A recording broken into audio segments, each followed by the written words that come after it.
Mm-hmm.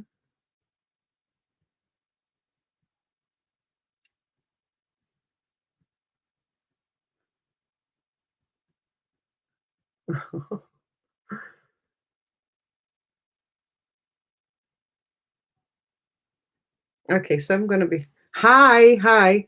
Welcome to the show. So I'm going to be sharing in a minute. So if you are there, please share as much as you can.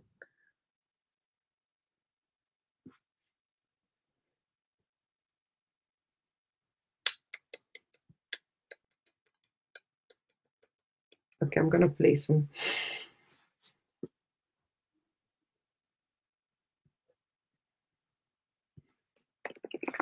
Please join in. Hi. Please join in. I'm going to go for a quick commercial break while I share in the background. So if you're joining us, welcome to another episode of the Goretti Show. I'm very, very, very excited to have you tonight. So please join in if you join in and share. Hi, thank you for the love. Hi, Awa. Thank you. I hope you've shared and I hope you're sharing. Thank you for the hearts. I'm going to go on a quick commercial break. I'll be back. So in the meantime, Awa, get your friends to join us. I know your girl is here. So get your friends to join us and share.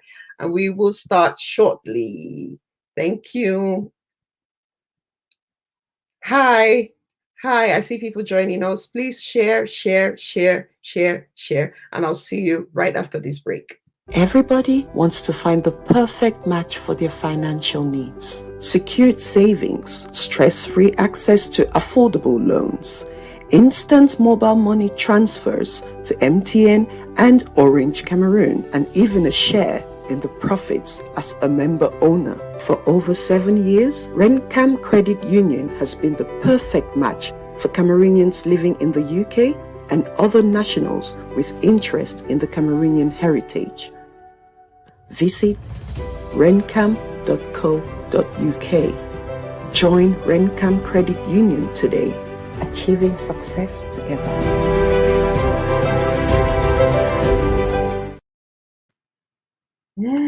Thank you, guys. Thank you, Awa. Thank you. Hi, Carrie. How are you? Are you in Houston, Texas? How's Houston today? Thank you so much for joining.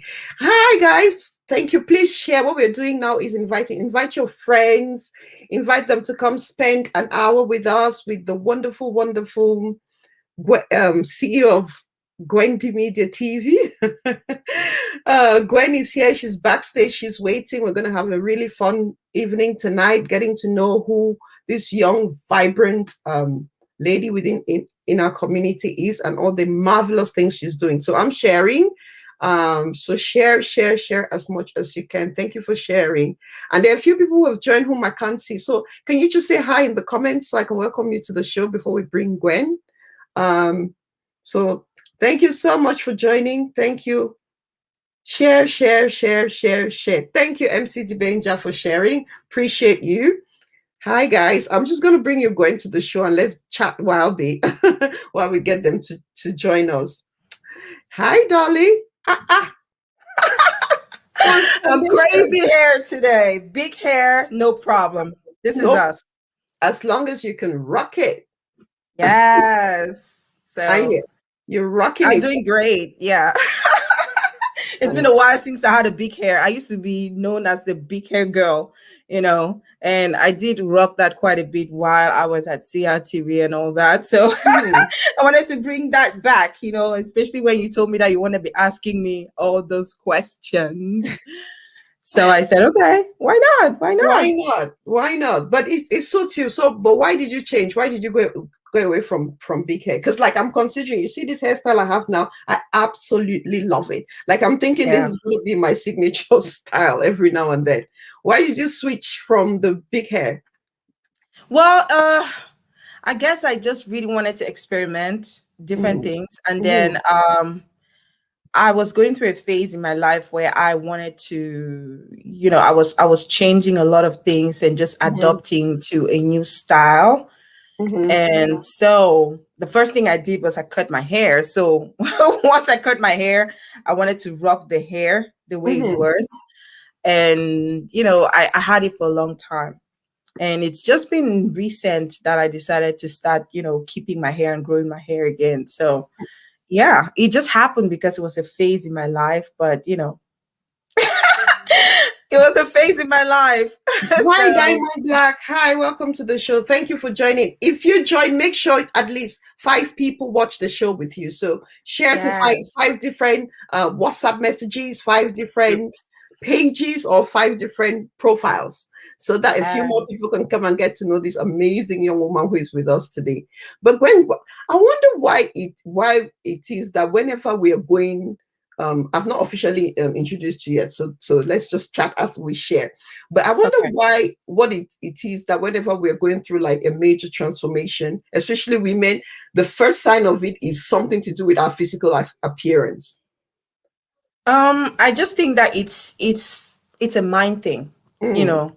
It's just really a mind thing for me. It was a difficult experience for me. I had just come out of a relationship where, you know, we had gone through the traditional phase of things, and it didn't happen. You know, we just realized after that that we were just different in so many ways, and we had so many priorities and goals that we wanted to follow on each side. So a lot of times you never realize that could affect you that much. Like you realize it, like you don't really think that not having somebody that you have been talking to, that you've had a relationship with for a long time, would affect you that much. But the truth is, it really does.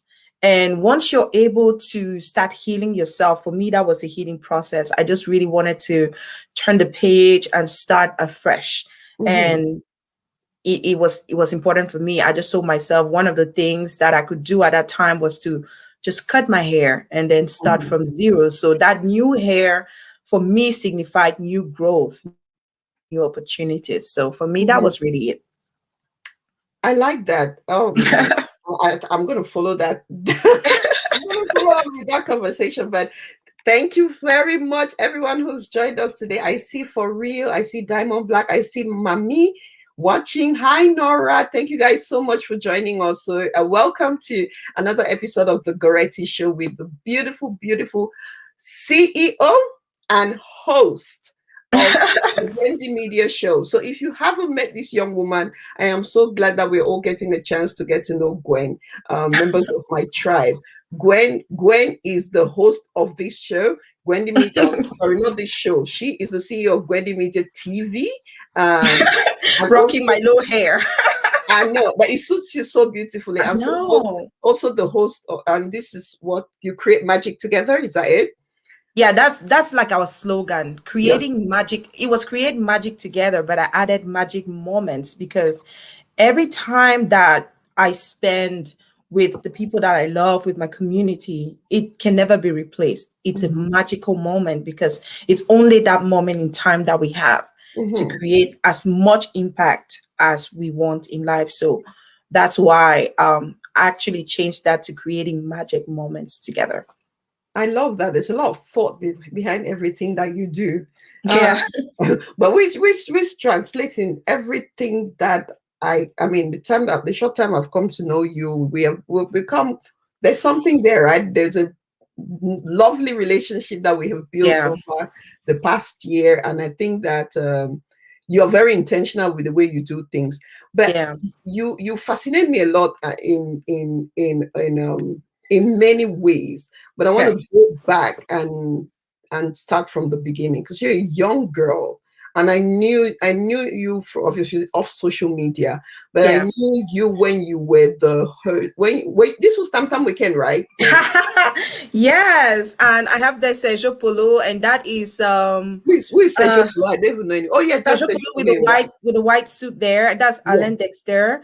The lady in the middle was a fashion designer from Paris. She's called Ndosiami. And then the guy after Eric is Danny Muna. So Sergio Polo was actually going to be, training him and taking him to the next level. He was going to be producing his song. So he came to introduce Danny Muna to the public. Yeah, that was Tam Tam Weekend. Beautiful memories there. I know. How did you get into Tam Tam Weekend, Gwen? Because like I always thought, growing back, Tam Tam Weekend was a signature program of CRTV, and it was very family oriented back then, because on it used to be Sunday afternoons, right? Yeah, Sunday afternoons. Yeah, and we would all sit around the television set and just watch. And my favorite time was the musical spots. I was always waiting for who would be the next guest. But how did you find yourself on Tam Tam Weekend? Okay, so it's a very strange story, right? But I would say that I was divinely created to do that. And let me explain, because I'm somebody who believes so much in what God has in plan for you, I was about 5 years or 6 years old. I met Rose Pierre in the market. We used to live at Marché Mélène in Yaoundé. And I remember when I got home that day, I was so excited. I greeted her. When I got home that day, I did not sleep. Like I kept 5. Yeah, about 5 or 7. I was between the ages of 5 to 7 or something like that. So I went to the market with my mom, and I saw Auntie Rose, as we love to call her. And I said hello to her. She answered me. I could not believe myself. I didn't sleep that night. I kept seeing myself at CRTV and all whatnot. I saw myself talking to her, working with her. And I woke up in the morning. That was like really strange. And I told my mom about it. My mom said, it's because you saw her yesterday, but when fast forward to when I started working at the CRTV, and I was called to sit in the shoes of Auntie Rose, somebody that I had admired, that I had visualized when I was still that little, it just confirmed to me that there's nothing that happens to us par hasard. That every single thing that happens to us, there are no coincidences. Right. And we have a destiny power circle, and that's something that I was teaching a few days back. I mean, yesterday you joined, because I also have a coaching and consulting firm, which is under Gwendy Media as well. So let me take you to how I got to CRTV. While I was in the university, I don't know if I was weird or something, but I'd always had that success mindset, and that could look very weird or strange, but I just knew it in my heart that I wanted to be more than just an ordinary person, just somebody, going to school and all whatnot. And so I usually found myself saving money to attend trainings here and there. I was always at trainings at the British Council, at the American Embassy. I was always attending all those kind of training seminars. Like seriously, my schoolmates, my course mates will be doing parties and all that. I will find myself doing those kind of things because it was maybe subconscious at that time, but I just found myself being drawn to those kind of things. And so my dad got retired. I don't remember exactly the year he got retired, but things became so hard for us at home. And I usually tell this story to people because sometimes people see you just in front and they don't know what you may have gone through. They don't know what could have pushed you to where you wanted to be. And so I had to hustle at that time. I was living with my younger brother when the university money wasn't coming anymore from dad. It wasn't that easy. He had just gone on retirement. And so I had to think out of the box. I was very good in French. And so I started translating notes because, as you know, a lot of Anglophones, we don't really understand French that much. And it was hard for us to really get the knowledge of what was being taught to us. And so instinctively, I started translating notes. And then I got introduced to some guy who is a producer. And I started doing transcriptions of his movie. Movie, okay. Movie producer. He's a movie documentary producer. Yeah. And so I got introduced to him by a friend who was like, oh, I have a friend who can help you transcribe your movie from French to English. That's how I got introduced to this guy. And so this guy did a movie that got an international award, and he got a contract with an international organization that's based in Cameroon and other places. And so he called me to work with him. That's how I started doing events for them. I started doing communication work, translating and all whatnot. And this beautiful day, I'm doing an event and somebody walks up to me and tells me, oh my gosh, I had an amazing time. You're such a great presenter. Your mastery of language, English and French was powerful. Have you ever thought about being on television or getting into this career? And I was like, I don't think I have what it takes. Like, I was scared.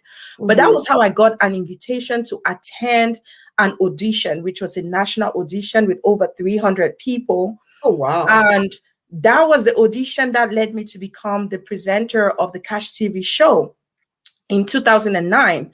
And so you would imagine the Where was that on CRTV as well, the Cash TV show? That Cash TV show was on CRTV, but it was a partnership with You Win Lottery. It was a partnership with You Win Lottery and Ide Sud. That's a French company. And so that was how I went through this audition. And I'll tell you that I was really, really scared in the beginning. And I was sitting in that hall. I remember the very first phase. It was like 4 different phases before we actually got chosen to become the presenter at that time. They wanted to check on your mastery of language and all whatnot. And the second phase took place in Aqua Palace in Douala. And I saw so many different TV faces that I had been used to seeing. And I was a nobody at that time. And, I just kept seeing people saying, oh, j'ai le journal à 13h, je dois partir, and they'll push them in front of me. Second to the last person to go in for my face-to-face interview with a jury of about 12 people. But I remember sitting there at that time. All I was telling God was, God, please don't make me panic. Don't make me nervous. I know that I know what to say, but I don't want to be nervous, And I went in there, I just had a smile on my face. And I'll tell you that I just saw the jury, the panel, they smiled back at me. And I knew that this was a first step for me. So fast forward to that, at the end of that audition, 2 people were chosen, Gwendolyn and Donovan, and we became the presenters of the Cash TV show. And so we did that show for 1 year. Unfortunately, they could not continue. And then CRTV, at that time, the general manager was Amadou Vamuke. They asked us if we wanted to work full-time for CRTV, and I immediately said yes, because for me that was a big door. That was an opportunity for me to get to the next phase of my life. So it's like a fairy tale to me, but I believe that nothing that happens on earth happens for nothing. I believe that God placed me there, and He guided me through every single thing that I did to be in that position. And so, the rest is what you know. It was like a whole big story, but there were so many people that helped me along the way when I got to CRTV. Even before getting to CRTV, Nene Shadzeka, she was an amazing person. Mr. Robert Ekukole, who was the director of programs and productions at that time, he opened doors for not just me, but a lot of Anglophones that you see, those young Anglophones, that group, Gwendolyn, Myra, Baldwin, Sama, Amos, Eno, Colette, Jani, just all of us in that clique, we had that opportunity because people like Nisa Kukole were there, people like Nene Shadzeka, people like Tabe Nonchong, people like Auntie Rose, of course, were there to hold our hands and to encourage us that we could do it. So, yeah. That was a lot of talking, but no, but it was a lot of talking to really paint the story, because it's not every day that we hear. I'm not sure a lot of young people who even have graduated from like a university or hold a degree in journalism understand how to get, to CRTV. So that was the whole story, but just to show one of the paths, I guess, that you can get there. But when you look back on that, what do you take from that time? What do you take from your time at CRTV when you look back on it? Oh my gosh, CRTV created me. Okay. Do you understand? I would not be Gwendolyn. I would not have Gwendy Media if I never got the opportunity to work for CRTV. I have no problem with CRTV, okay? And I could go back and work there anytime if I decide to, or maybe if they would have me. Do you understand? So I keep such beautiful relationships and memories of CRTV, and I miss working there because my time there was just like any other person. There's no perfect relationship. There's no perfect home. There's no perfect workplace. There were Mhm. certainly trials, struggles, tribulations. But the most important things that I kept was what I learned. I was able to build a name for Mhm. myself. I was Mhm. able to benefit from the help of all these amazing journalists and leaders that we had in CRTV, Mhm. And so I can only say that I am so grateful that CRTV raised me well. And I'm proud to be a CRTV. Of course, CRTV for life. And I'll say that. And I know a lot of people would differ with me. They'll be like, oh, CRTV is this and that. I am Mhm. grateful because they trained me. They made me this person that I I mean, am today. that's not a light thing to say. To say that Yeah, it's somebody powerful for created me. your brand. And I'll tell you that even when I was in school in New York, I felt so proud to tell them that I worked for the national television in my country. They looked at me like, oh my gosh, like Mhm. if it was like I fell from the sky, because they imagine national TV is Mhm. big. Like if you're working there, then you must be something. Mhm. So I never ever take that lightly because I had so many opportunities in my life because CRTV gave me a chance. They gave me that platform. Mm-hmm. I like what you're saying. So I'll let me come back to something because me, and this is hearsay, and you can debunk it or Yeah, agree yeah. with it. I don't know if you're allowed to agree with it, but growing up, we heard horror stories about CRTV, about working there. There's a lot of stories around occultic practices in CRTV. I mean, like, let me, guys, am I the only one who has heard about this kind of stories about to what CRTV? All the young journalists in CRTV are dying strangely. You have to attend midnight mass to attend CRTV. Like, guys, am I the only one who has heard these stories? Let me know I'm not the only one, but these stories are Okay. common.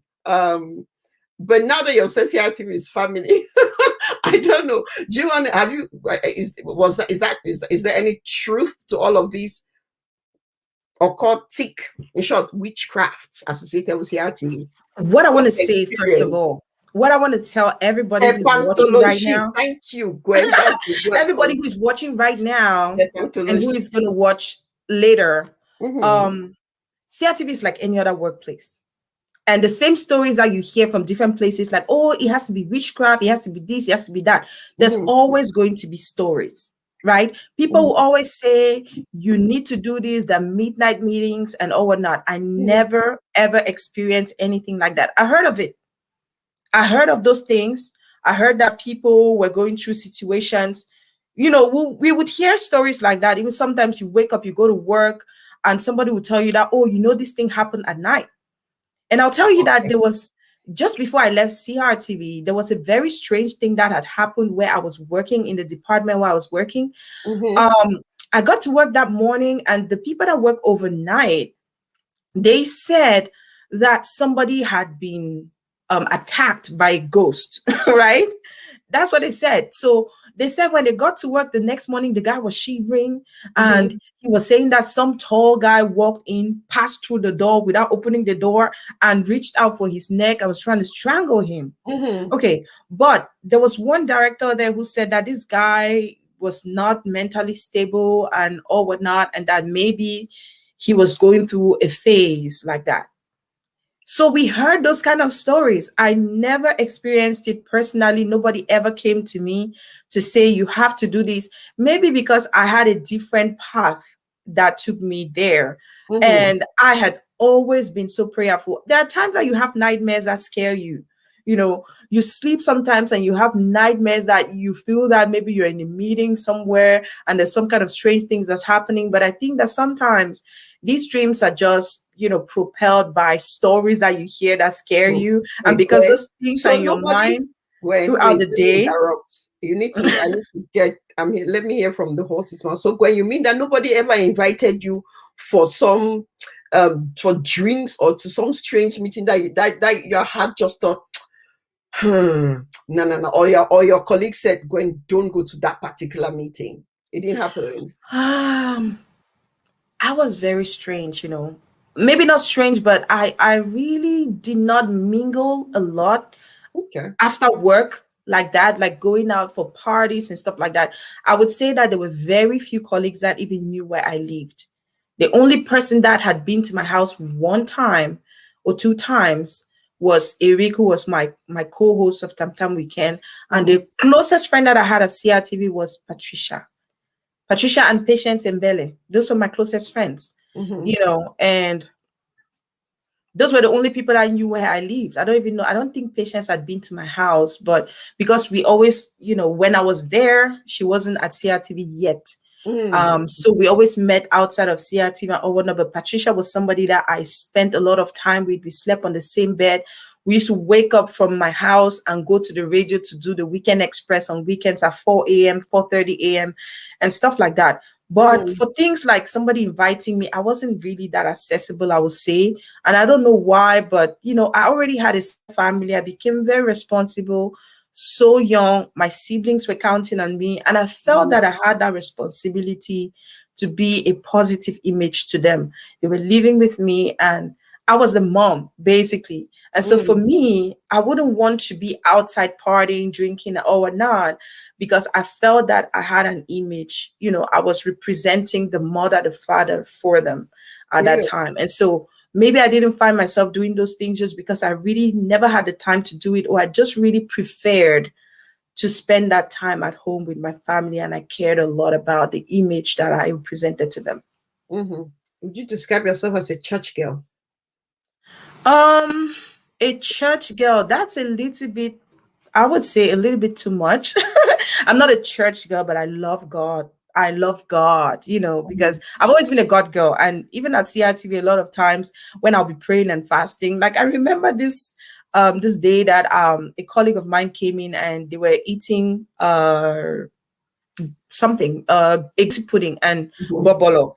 You know, and so they came to me and they're like, Gwendolyn, tu mange avec nous? I said, no, I can only eat at 6 p.m. because I was fasting. And he's like, wow, toi là qui ne fais que prier là, la prière là va t'amener où? Voilà les gens qui meurent tous les jours là, qui prient plus que toi and all that. I said, well, that's their problem. But anybody that touches me, I will fire them with the Holy Ghost, you know. Just I had always really. Okay, so was that natural, or was it like maybe your mom has said, Gwen, you have, now that you have that joy, you have to pray. Or is it no. It was a self-conscious thing. I just really have always had that special relationship with God, because I felt that every single thing that I got in my life was because God really loved me. Like, it's not because I deserved it, but because he just took care of me, you know. And that even being able to get a job when my dad had just gone on retirement, things had become so hard for us. Everything that I got in life, I considered it as a blessing. And so for me, I felt that it was my place to just give God the glory and the honor at that time. Okay. Collie says Mendoza slept with most beautiful female journalists. Some confessed, said he stopped meetings to go have sex, occultic men in high places. I was not at CRTV when Mendoza was there. Unfortunately, I got to CRTV when Vamuke, Mr. Madu Vamuke, whom I'm so grateful to. He was an amazing director general, and he was very fatherly. I got to meet his wife as well and all that. So I wasn't there when Mendoza was there. We heard those stories as well, but I cannot say for sure if those were things that really happened. Yeah. Lillian says, I had a shorter time at CRTV Yaoundé Radio than Gwendolyn, but I had a fantastic learning time with the likes of Wine Pong, Spike Collins, Kenneth Asobu. Heard stories, no experience. Okay. Yeah. So I guess maybe by the time of this that you guys got there, maybe things had changed. Thank God. I think a lot of us were, maybe just because when you have a relationship with God, there's certain things that you don't really experience because you have that spiritual shield that covers you. And maybe you might be going towards the wrong direction, but for some reason you'll be protected just because you had that, you know. So I believe that also played a big role. Thank you for that comment. I love to hear things like that. Indeed, all glory belongs to God. I love when young people love God and are able to prophesy this openly. God bless you. Thank you. So fast forward a few years, you leave CRTV and you're in the US. So was Gwendy Media, was Gwendy Media just a natural progression for you? And then What's the vision behind Gwendy Media? Okay, so when I left CRTV finally, and I knew that I wasn't going back, I had started a family here and all that, and so I wanted to do something to give back, to keep doing the things that I wanted to do. I wanted to be able to, you know, keep interviewing these amazing people first and foremost. And let me say this, while I was working at CRTV, like every single time that I traveled abroad, either for work or for further studies or anything, Mm-hmm. I always did a program that celebrated Cameroon. I actually had a program that I created that was called Let's Celebrate Cameroon, that I was able to do in the US 2 times. I was able to do that in Paris as well. I was able to interview people everywhere I went to. I always tried to connect Cameroonians together. And so after I left CRTV, I didn't just want that to die, because I felt that we are a group of amazing people and the world needs to know so much more about what we're doing, about all the amazing personalities that we have, about their achievements and all whatnot, and just see a Mm-hmm. different face. And one other thing that had really made me step out and want to do that here in the United States was because there was a time when, back in school in New York, a course mate of mine has said, "Oh, you know, that country where they have just one president, they have this and that." Like, she said a lot of things that some were true and some were just not correct.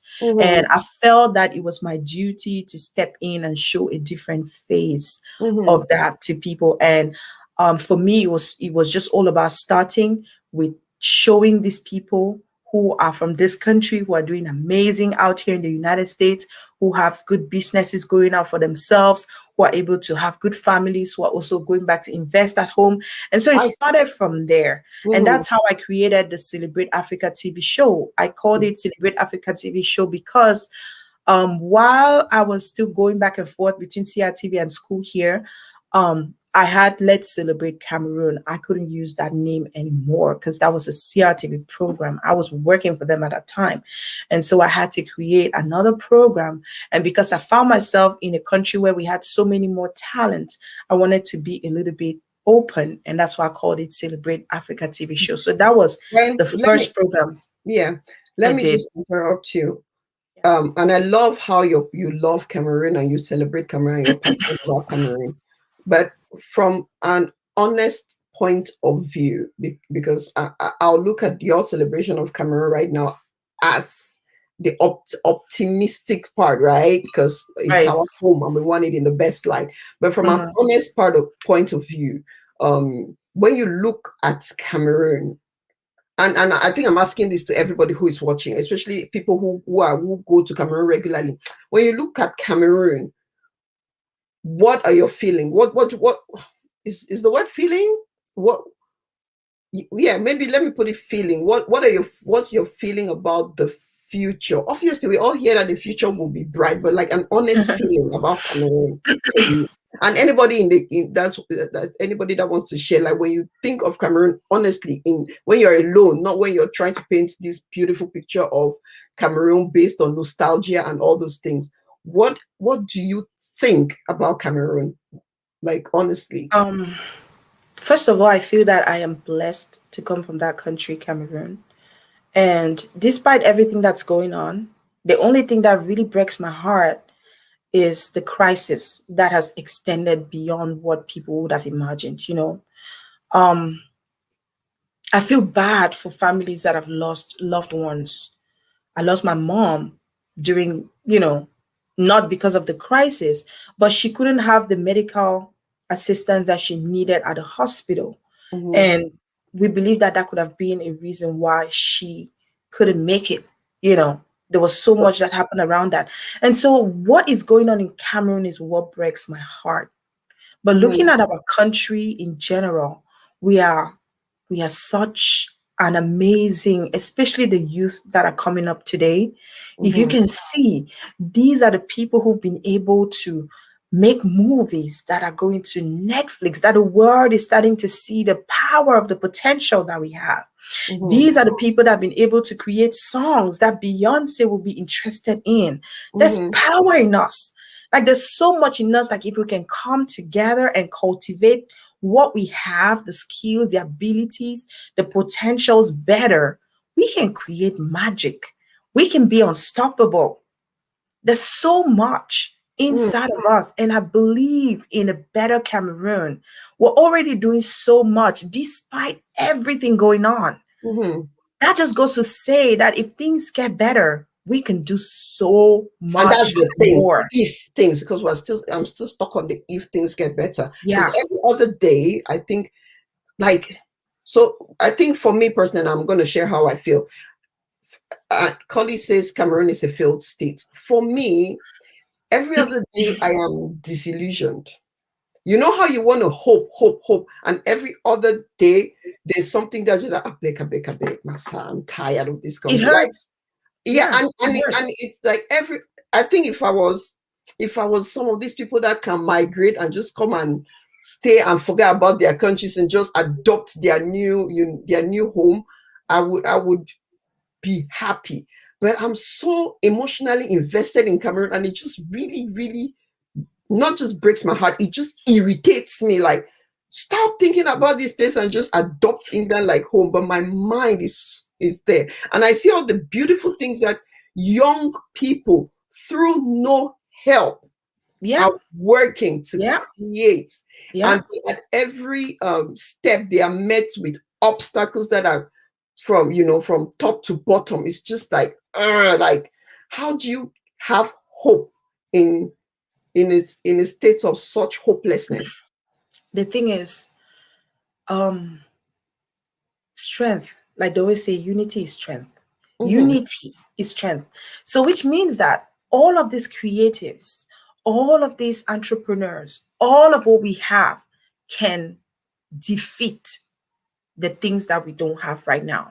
Okay, that holding hands together and continuously showing that light on Cameroon positively through our works, through our actions, through the things that we're doing, through our achievements, it's slowly going to drown those things. That is my belief. And I know that God's time will happen even when we don't expect it. You know, He is taking care of what is going on. It might not look like it, but the works, the successes that we're getting through all these open doors, through the light that's shining on Cameroon, you never know what is going to spark a different response from the world and from other people to say, hey, you know what? Stop this and stop that. So I believe that we have to keep pushing. We have to keep working hard. We have to keep focusing on the goal. Let's focus on where we're going instead of focusing on the problem. It's hard to do it, but we've been able to do so much even in those situations. The Fisherman's Diary was shot right there. Saving Bango was shot right there. All the movies that have been happening in Cameroon that are getting all these recognitions, they happened right in the middle of all this crisis. If we're able to make it in crisis time, think about what can happen when all this nightmare is over, and it's going to be soon. This nightmare will be over. I just know it and I believe it, and it's going to happen. I just don't want us to give up, because this is where we come from. You can adopt another country, you can take another nationality. That would never replace where you came from. You were born there for a reason. That's what I know. And even if we don't stand with what is going on. Sorry to interrupt. When you put it like that, you're born there. And I think that's the only reason, because I'm spiritual in that sense, that I'm like, it was by no accident that I come from that land. It's no accident that I come from Cameroon. And I think that's the pull. That's the pull. Like, even a lot of the times when I just think, it's like, that power together that can cause. It's so strong. It just, you owe a duty. You have a duty to your country. You have a duty to your country. But what would you say to Collie, who says your job as a journalist is to speak the truth, seek justice by exposing injustices? You're afraid to expose the stalemate your country finds itself. For this reason, your country is in ruins because you mask the truth. Okay. I need to clear my throat if I answer that. You can only speak the truth from what you know, right? You cannot speak the truth. And the job of a journalist is to speak the truth with proof and details. Yeah. Right? You got to have facts. If you're saying something openly, if you want to come out and talk about something, you have proof, right? Because that is what your job is bound to. You cannot just talk because you want to join the crowd and talk, but you must have something you're talking about. You must have a proof, a proven situation, a proven whatever it is. If it's a case study or something, you must have something to back on that. Okay, if I'm going to... that, okay. So, go ahead. All right. Now, I was going to say, talking about facts, it is a fact that the government has failed. It is a fact. It is a fact. So if you look at it through that lens, what would you say to what Collie said? Yes, I think it's true. Why? Because things may not have happened as an Anglophone only. Just looking at the fact that I was an Anglophone in an environment where, even though I felt like I had the freedom, a lot of times we still felt that we were not totally given the same access as others. Okay. A lot of times we will be the ones to struggle to speak French more times. There are times that you receive people, I've had to receive people on my set who don't understand English, but they know that this is a bilingual show, for example. And then at that point, you are the journalist and you have to communicate. You have to help these people get their message out, what they paid for to be there. And it makes you feel like, oh my gosh, moi je ne comprends pas votre anglais là. You know, oh gosh, sometimes some people are that arrogant. You don't choose the people that come before you. Like sometimes somebody will come there, they feel that because they've paid for that space, that advert time, they can just be mean. I mean, you meet that every day, but you have to still come out professional and try to do your job. That way you don't feel left out. So I would say, answering to Colin, it just really depends on the situations that you find yourself in. Yes, I have faced situations whereby I felt that I was a little bit at a disadvantage by being this person. And I have to always constantly... Anglophone. Yes, by being an Anglophone, just because a lot of times a greater population would adhere to French more than us. Well, which makes sense because the country is 80% French, isn't it? Yeah. So, I mean, it wasn't a problem for me, but sometimes you just still feel like, why was this person, they don't have to be that rude. Somebody might be rude. And sometimes some people would know that they have to, this is a bilingual show, and they still come and they insist to just do what they have to do. So at that point, you have to, try to speak in French so you can at least pass that message on. So I would say, yes, that disparity could be felt sometimes. But again, like you said, it's 80 versus 20. So the stress that we have to go through cannot really be equal, but it can be managed. It can be managed better. Yeah, I'm just going to read comments because Vera is very positive, which says, when I think of Cameroon, all that comes to mind are motherland, raw beauty, peace, smiling within chaos. And Vera, if I may say, don't you think that's a bit of that nostalgia? That's me, for real. Like, I always just see the positive, like life, like that. But to be honest, that's when I think of Boya. That's what I think about. I think peace. I think my mother. I remember Kwakoko. There's one mommy there. Oh my gosh, at my 17, I can never forget. Like, whenever I think about going home, I just think about that Congo meat that I can just buy and just eat. Like, I think about all of those beautiful memories. And I'm one of those people who like to hook on the beautiful memories, because that's your strength. That's your peak position. Like when you stay at your most productive state, you are unstoppable. Like you can do so many more things. So for me, I really... Belle says Cameroon has a lot to offer, but we are yet to discover. Hi, Belle. And invest at home. Okay, this person's new. Hi, invest at home. Welcome to the Goretti show. And guys, please continue to share and follow the page. Make sure you've shared to at least 5 other people so they can join us and get to know this very, very, I'll call you very dynamic young woman, very smart, very positive. I like that about you, always looking at the bright side and always willing to share. This is a young lady whom, if there's an opportunity, she's always like, Grant said, have you heard about this? I really appreciate that, because no, I honestly, know. I mean, your spirit is I beautiful, and cannot do everything by myself. What if I'm not there tomorrow and I didn't share with you? What use exactly, is that going to be to me in the grave? Do you understand? exactly, So this exactly. life is just so easy. All that hustling, all that whatever is going on, there's no point for it. Everybody has their shine. Everybody has their thing that is theirs. Mm-hmm. You can never take another person's shine. You can never live in another person's moment. Never. So just cherish yours and do your best. That's it. Mhm. Leave God me do the rest, Yeah, basically. So exactly. So, but thank you, Invest at Home. Um, okay, Vera said faith affirmation, but Lambert is disagreeing with me. He says, what do we Oh, not disagreeing. What do we mean by Cameroon? I think it's too limiting to blame the country. The environment could be the problem, but I think we should focus on human capital. The internet is a great equalizer, and rather than focus on the environment, let's look for the opportunities. And yes, Lambert, we all know that. I mean, that's the whole point of doing shows like this. We are all trying to showcase the positive side of Cameroon and to just uplift our communities in the little ways we know how. But sometimes you want to be honest and have an honest conversation and say how you feel, about yeah, our homeland. yeah, Majority of the time, we stay positive. Doesn't mean that I don't get discouraged by the nonsense that I yeah. see or that I I mean, just knowing experience. that I people mean, cannot freely walk around, people thank cannot you. go to where they want to go. It's heartbreaking, just Yeah. knowing that we not fit come out today because today now, all those kind of things that you hear them say. It's scary. It's scary. Like I remember before my mom passed, there was a day I called them and they were under the bed. And I was like, Mama, now the talk like so na voice and they come out. So what's the happen? You this sick. He's saying we gunshot since morning, gunshot since morning. Monday na have a corridor. We don't have a corridor for house.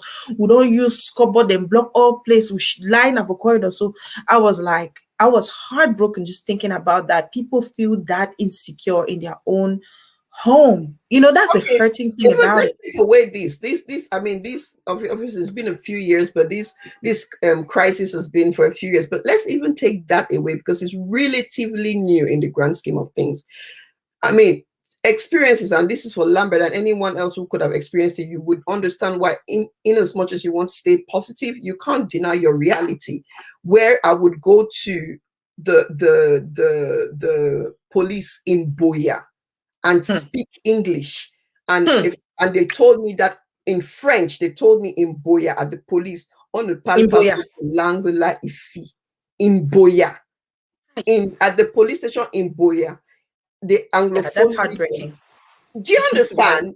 So as much as you want to stay positive, your personal experiences make you like, some days you just want to like, you know what, I beg, I go adopt different nationality. But then, like I said, because I'm spiritual in the sense that God doesn't make mistakes. So there's a reason why he made Goretti to come from Cameroon. You understand? That's what still pulls me back home. You're the force of change. That's why you're doing the show. You're talking to all these amazing people, change makers, and all that.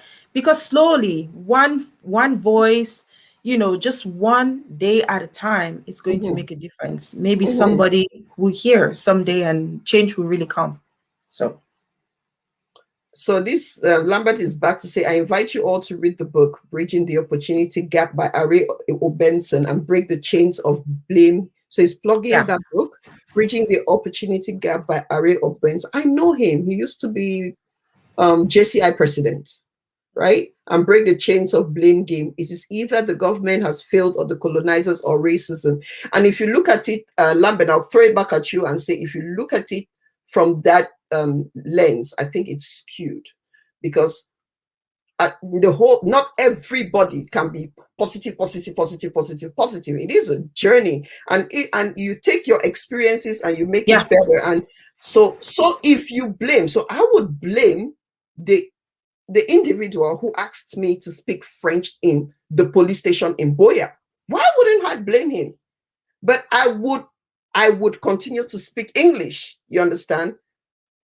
Do you understand? So it's not, if you only want to look at it from stop the blame game, I don't think you get to, that's not the way you move forward. I think you address people's experiences and you recognize them, and then we move forward. That's how I look at it.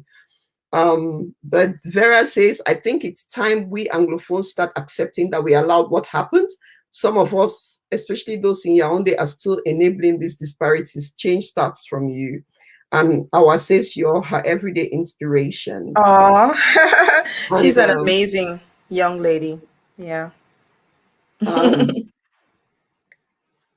Belle says we should build our country in our own small way. Let's start by helping those out there to change their mindset. And this is why we have shows. That's why you have spotlights with Gwendy, right?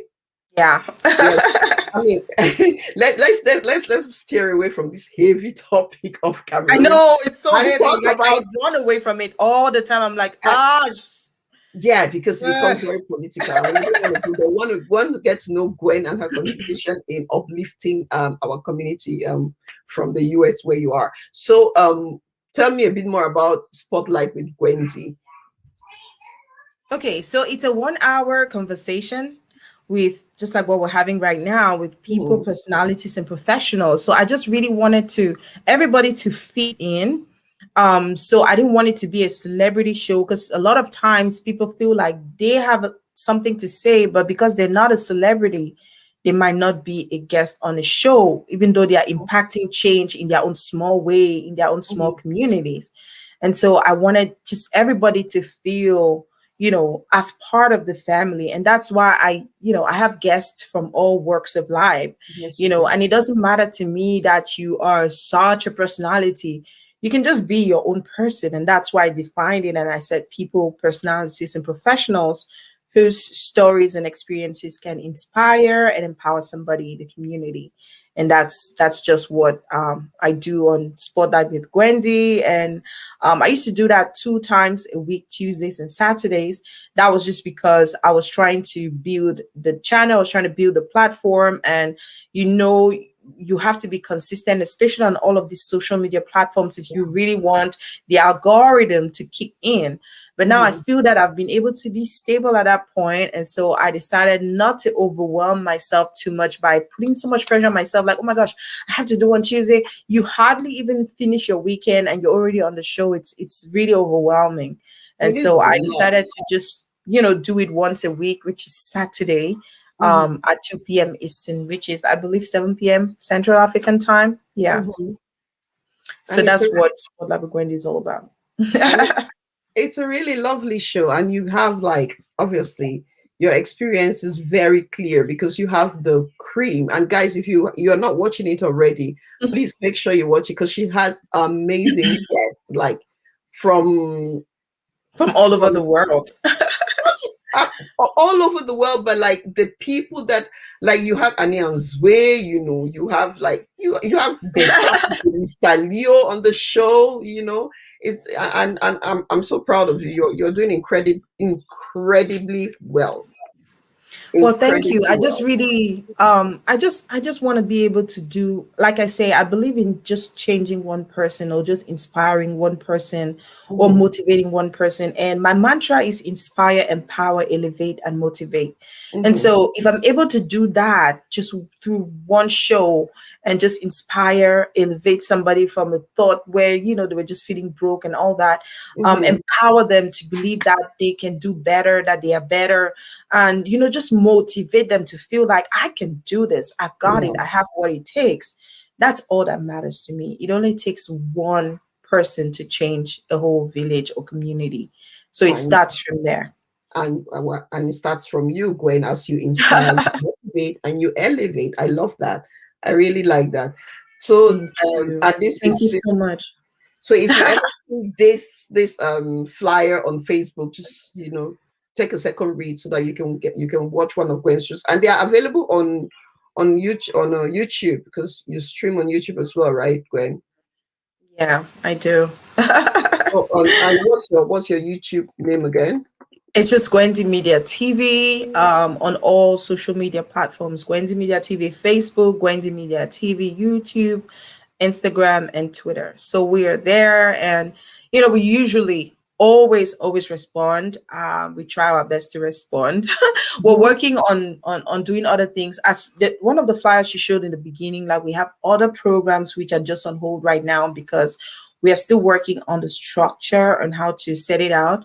Where I live, actually, we are in a negotiation kind of discussion with the community media center. But they have to review everything that we do. They're Mhm. reviewing the content of our programs and the interviews that we have. And that's why I don't really do a lot of gossip and things that don't empower the community. Mhm. Because if you really want to be an inspiration for Or a change change, maker. right, then you can dabble. You have to make your choice. And Mhm. it's not necessarily all the time that you have people interested in things that would really empower them or make them better or teach them something. People are interested in other things. But again, it depends on where they see themselves. If Yeah. you think that you're okay with your life and you want to just jump around listening to stories here and there and laughing and feeling good, that's okay. That's okay. But you need to set yourself up for success. You Mm. want to set yourself up for success. You want to know how people are doing it. You want to know, what is their story? Can I Mhm. also do it? Do I have what it takes? Can I talk to somebody? It's all about, that's what we're trying to do here, right? The Mhm. same thing that you're doing. You're bringing change makers, people who have a story. I remember the lady you brought on your show. I loved that show. I watched it several times. Your schoolmate, I don't remember her name, Fadi, but I was Fadi, so touched. Um, Fadimatu was her name. I think Is so. her The name. lady, yeah, the lady Yeah, who Fadimatu. oh my gosh, she is such a force to reckon with. I learned so much from her, that Mhm. you can be anything and that your dreams are valid. No Yeah. matter what people say, no matter where you find yourself today, you Mhm. can be anything you want. And I just want to tell everybody watching, and especially the ladies, because a lot of times we feel left out because we get overwhelmed by everything that happens. Sometimes you get baby, you start a family and you feel that your dreams have stopped. They Oh have yeah, not. tell me They about only it. stop if you stop. And so I want to tell every woman watching out here that you can be anything. You can earn $1 million if you want to. You can be the next Oprah Winfrey. You can be anything you want. You just need to start working on that today. Mhm. Don't push it to tomorrow. Tell yourself, I want to do that today. And I want to start working. What do you need to do? Do you need to Mhm. meet somebody? Do you need somebody to coach you? Do you need somebody to be your mentor? Just follow people that are doing what you aim for yourself. Mhm. Follow them, see what they're doing, and start working towards that. It may not be all glory, but it's a step in the right direction. And at the right time, you go blow, as I always like to say. But I So think you go blow when the time comes. God's time. God's time. My mom always tells me, especially when I'm like, this was whenever after the show, and I'll call her and my sisters, generally my family, because group WhatsApp, and I'll call her and Yes, say, this show was amen. not very well attended. Why do, like, this was such a beautiful show? Why was it not well attended? And they always tell me that, you know what, people will watch what they watch. But Your yeah, job is just to pass on the message, keep and doing what people, you're doing. yeah, and You just don't don't. know who's watching you. You don't even know who's paying attention to you, and you don't know where this can take you to. So It's just not keep even, doing no, what I don't you're think, doing. for me, it's not that. I think for me, it is that if one person takes a message from this and Yeah, acts on it, that's the yeah. prayer I make with every guest, and all my guests can testify. My prayer is always, Lord, let tonight's show impact one person. If it impacts one person, my job is done. Our Yeah. job is done. That's it. So that's just it for me. And because, especially when you do shows like these, I think that, for me personally, I don't know about you, but I learn a lot from my guests. There's a Oh lot yeah. of Oh conversations yeah. that I would never really have thought about, but out of curiosity, when I know someone's coming on the show, I go and do a bit of reading, I ask Yeah. questions. I have learned so much. And I think for me, that's the driving force. Not just as a change maker, but I was speaking to somebody earlier today, and he reminded me, he said, do you know what the best investment is? I said, yes, real estate. It was like, because we're talking about cryptocurrency and there's a dip in the market and all of that, but it was like, no, the best investment is self. Yes. Invest in self. Mm. That is the Give that best. guy a high five for me. Honestly, Yes, it's that's what. you. Yeah, that's what he Yeah. was telling me. He was like, Goretti, no. I was like, I know what you mean, but he said, no. Remember that whenever you think of investment, think of self. Yes. Okay, think of self, because what you learn, you only give what you know and what you have. And think about it from that lens. If you want to change, if we want to change Cameroon, you can Start only by do what changing you have. your Start, mentality. How do start, you see it? start by How you see changing. them? Start by Yeah, yourself. yeah. Yeah, that's powerful. Honestly, thank you. Honestly, guys, I hope you're enjoying the show because do I'm you having know? a good time, really. And I want to say thank you so much, Goreti. I am like, my heart is actually beating and skipping. I don't know why. But I just really appreciate what you do for the community. I just love your personality. Like, you're so posed, like so composed, and you don't easily get moved by things that are happening around. You just know what you want and you go for it. And Mhm. I appreciate that. I really admire that in you a lot. Thank Thank you. you. Thank you for everything, and thank you for your support. It goes a long way. Thank you. Like I said, thank you for your generous spirit, because the network that you have, it's not every day that people are willing to share their network. I know how it is, and you're always so generous. Any question I have, you're quick to respond. And I know how busy you are. I mean, I How know can how, I do? How you can I know. do? No, but Like, I what else appreciate would I that, benefit if I'm not able to share? we are kindred spirit in that. We are Yeah. kindred spirit in that. Like me, I have nothing. If I have the information, I give it out. Wait, Yeah. What are I you will keeping it die for? calm. I mean, If I I just have finished it, a 5 days training yeah, with ladies. all I right. have a group called Boss Farm Entrepreneurs that I just brought women together. Mhm. And I did this training completely free, but I paid mentors and coaches to get the knowledge on how to use your skills and potentials and monetize the things that you have inside of you. Mhm. And I just sent that to a couple of ladies that I believe, hey, you know what? Let's come together every single week. We have a training session. We teach about anything that can empower you. We can teach about a business strategy. We can talk about email lists. For 5 days, I taught these women. And yesterday, I was so overwhelmed with the testimonies that they shared. They told me about the things that they've learned. They understood themselves, the powers that they have within, the different Mhm. things that they can do to just take whatever business it is that they have to the next Next level. They level. were ready to launch. Some of them are now courageous, like, oh my gosh, I feel like I can go ahead and actually do a Facebook Live by myself. I never thought I could, because I was like, who is going to follow me? But don't You know, focus on that. Focus on what you have to give, because yeah, every one of us has a story that's unique to you. And yeah, if you can use that story and experience that you have to empower the next person, then yeah. you're doing your service as a leader on earth. And so that's really what matters the most. And that's why the woman experience was born. Yes. Story. Woohoo. I believe I Woohoo. believe that everybody's My boss story, ladies. everybody's story and experience is their superpower. Yes. That's my Woo. I belief. love. Oh yeah. Yeah, that's my belief, and Powerful. that's Powerful. that's that's one of the reasons why this show is here today. I mean, we were going to talk about. I wanted to, so the way I'm doing the show now, guys, is I really, because we focus a lot on a topic, and I try not to get, like you say, get distracted by the happenings.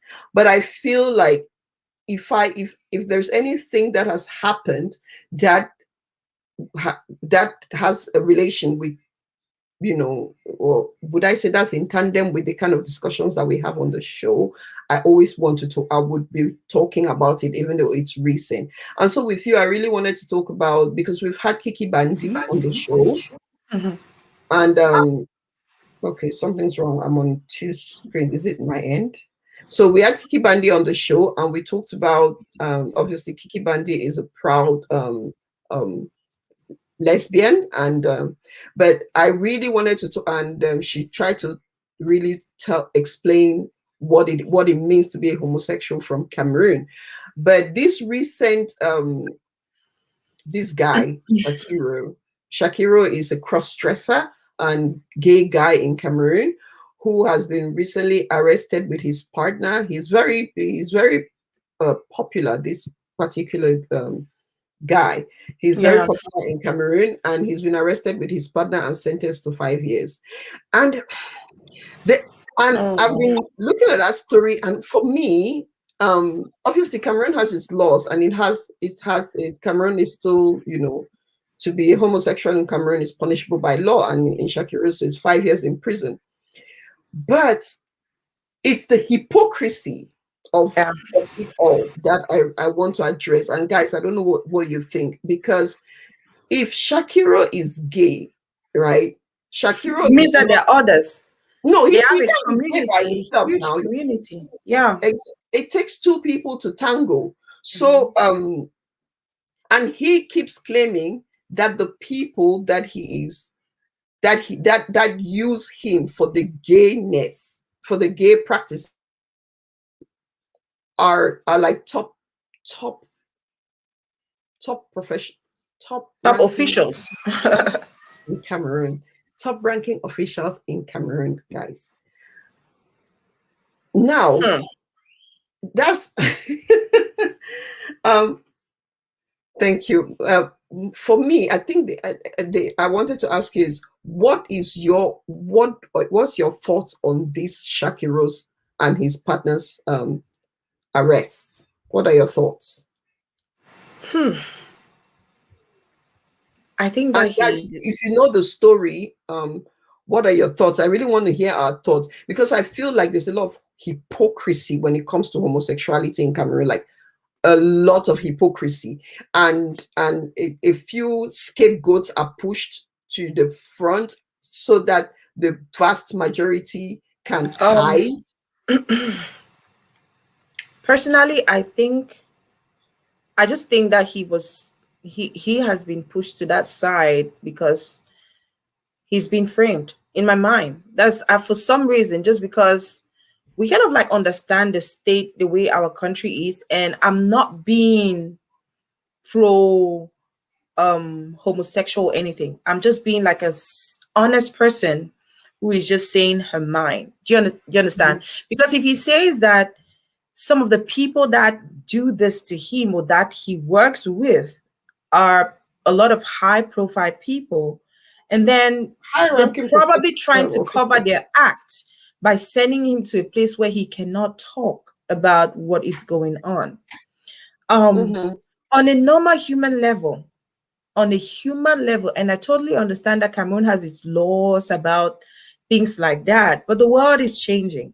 The world is changing, and everybody has, they have the right to choose whatever they want to choose for themselves and for their lives.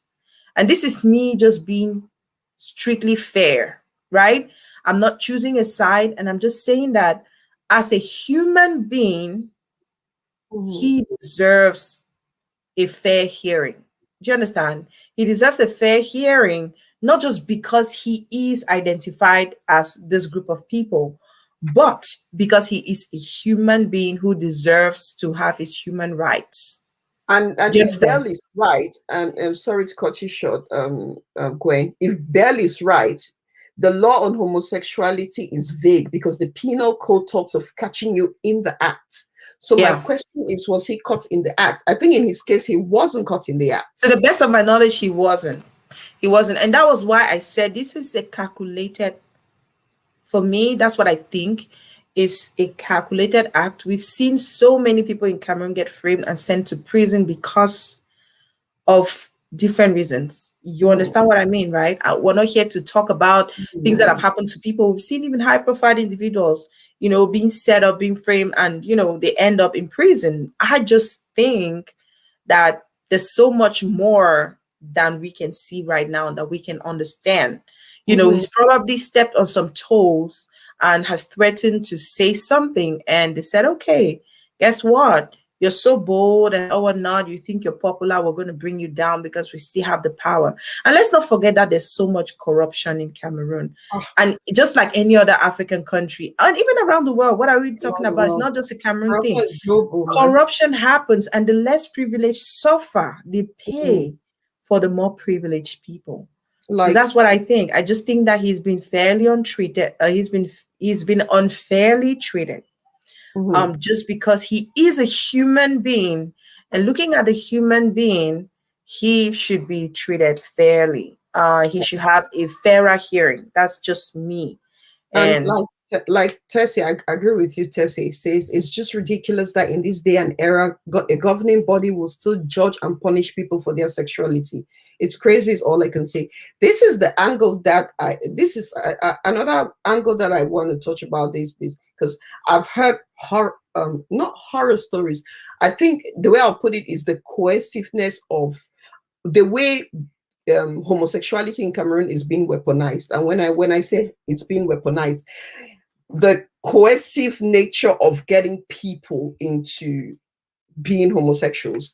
I know personal stories. I know a young, gosh, I shouldn't even describe him. I know a young man in Cameroon whose story was, because in Cameroon, homosexuality has very much been linked to occultism, right? Yeah, witchcraft.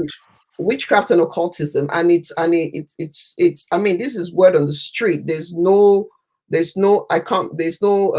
veracity to what I'm about to say, but like there's always stories of if you want to join a secret this group of people or secret society so that you can get a bit more money, or your position in government or in business or whatever can increase. You have to join certain fraternities and involve. The proof of that.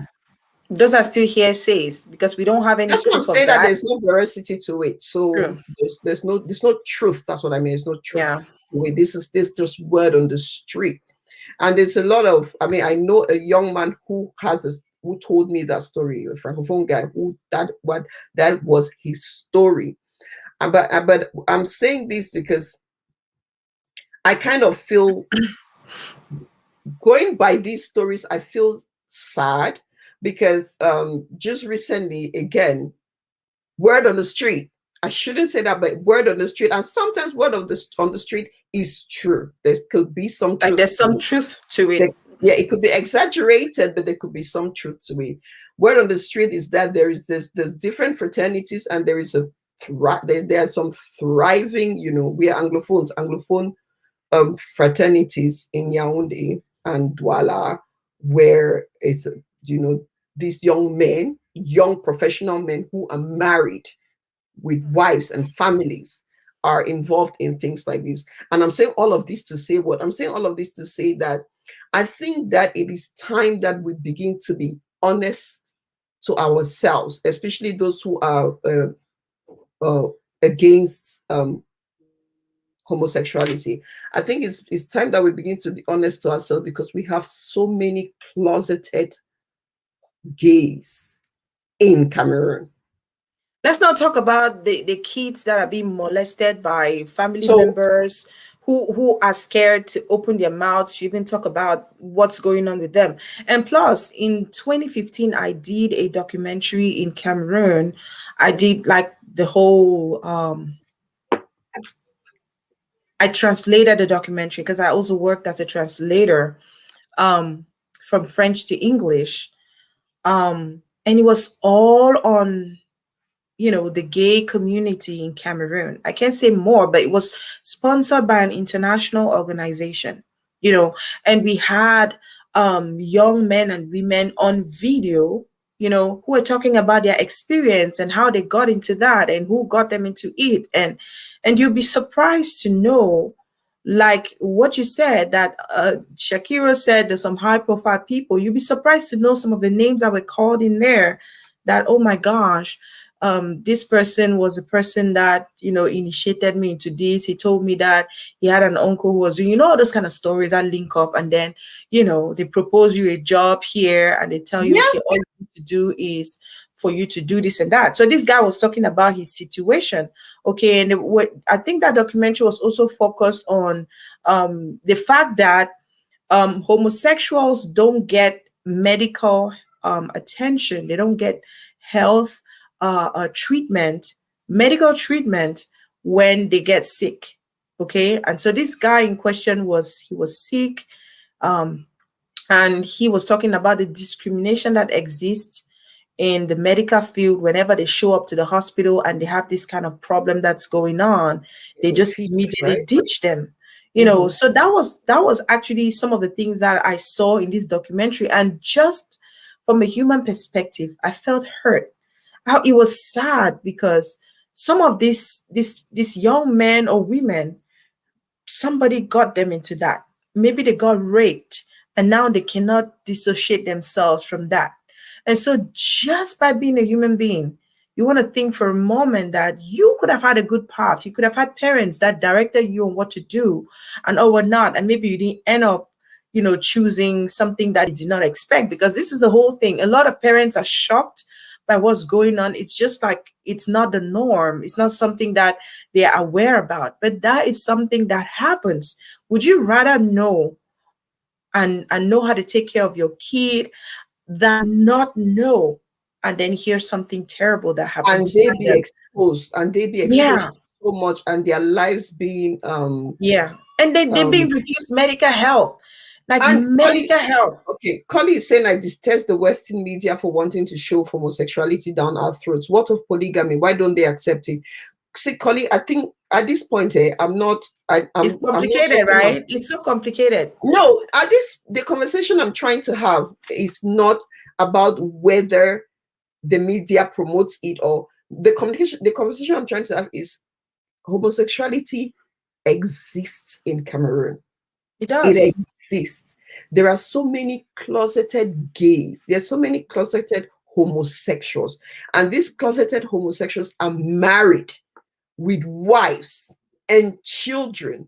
And there's some of them who are even online and they talk to you, they send you an inbox and they're not scared. They'll send you an inbox. I'm talking about the dangers of not accepting that this thing is happening, because if we continue to criminalize it, I mean, a country has the right to do exactly what they want to do. Okay, so yeah, they are bisexuals.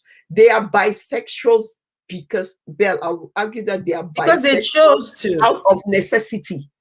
A lot of them would be gay if they could be openly gay, but because it's not allowed in Cameroon, they tend to be bisexuals out of necessity.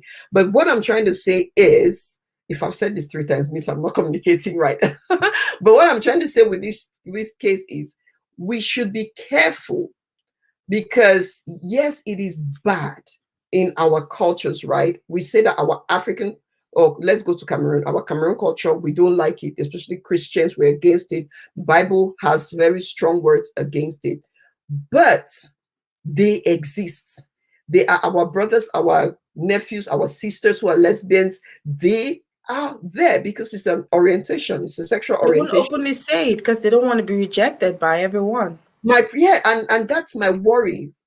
As human beings, they are, the fact that, first of all, their sexuality is criminalized, one, but everything else that comes with it, the emotional, the mental impact of being not cutting you short in a heterosexual marriage. Like, what's the impact on that?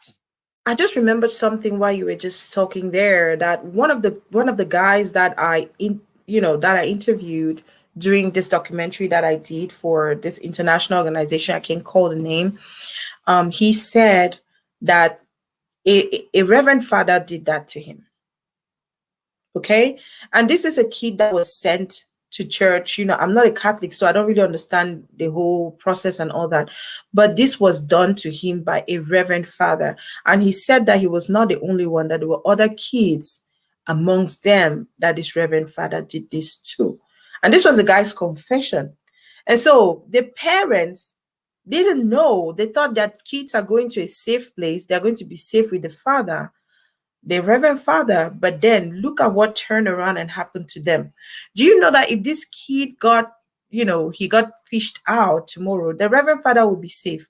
Because he will not dare say that about the Reverend Father, and nobody will even believe him in the first place if he said that this was done to him by the Reverend Father, But this is the guy's history. This was his history. He said, voici ce qui m'est arrivé.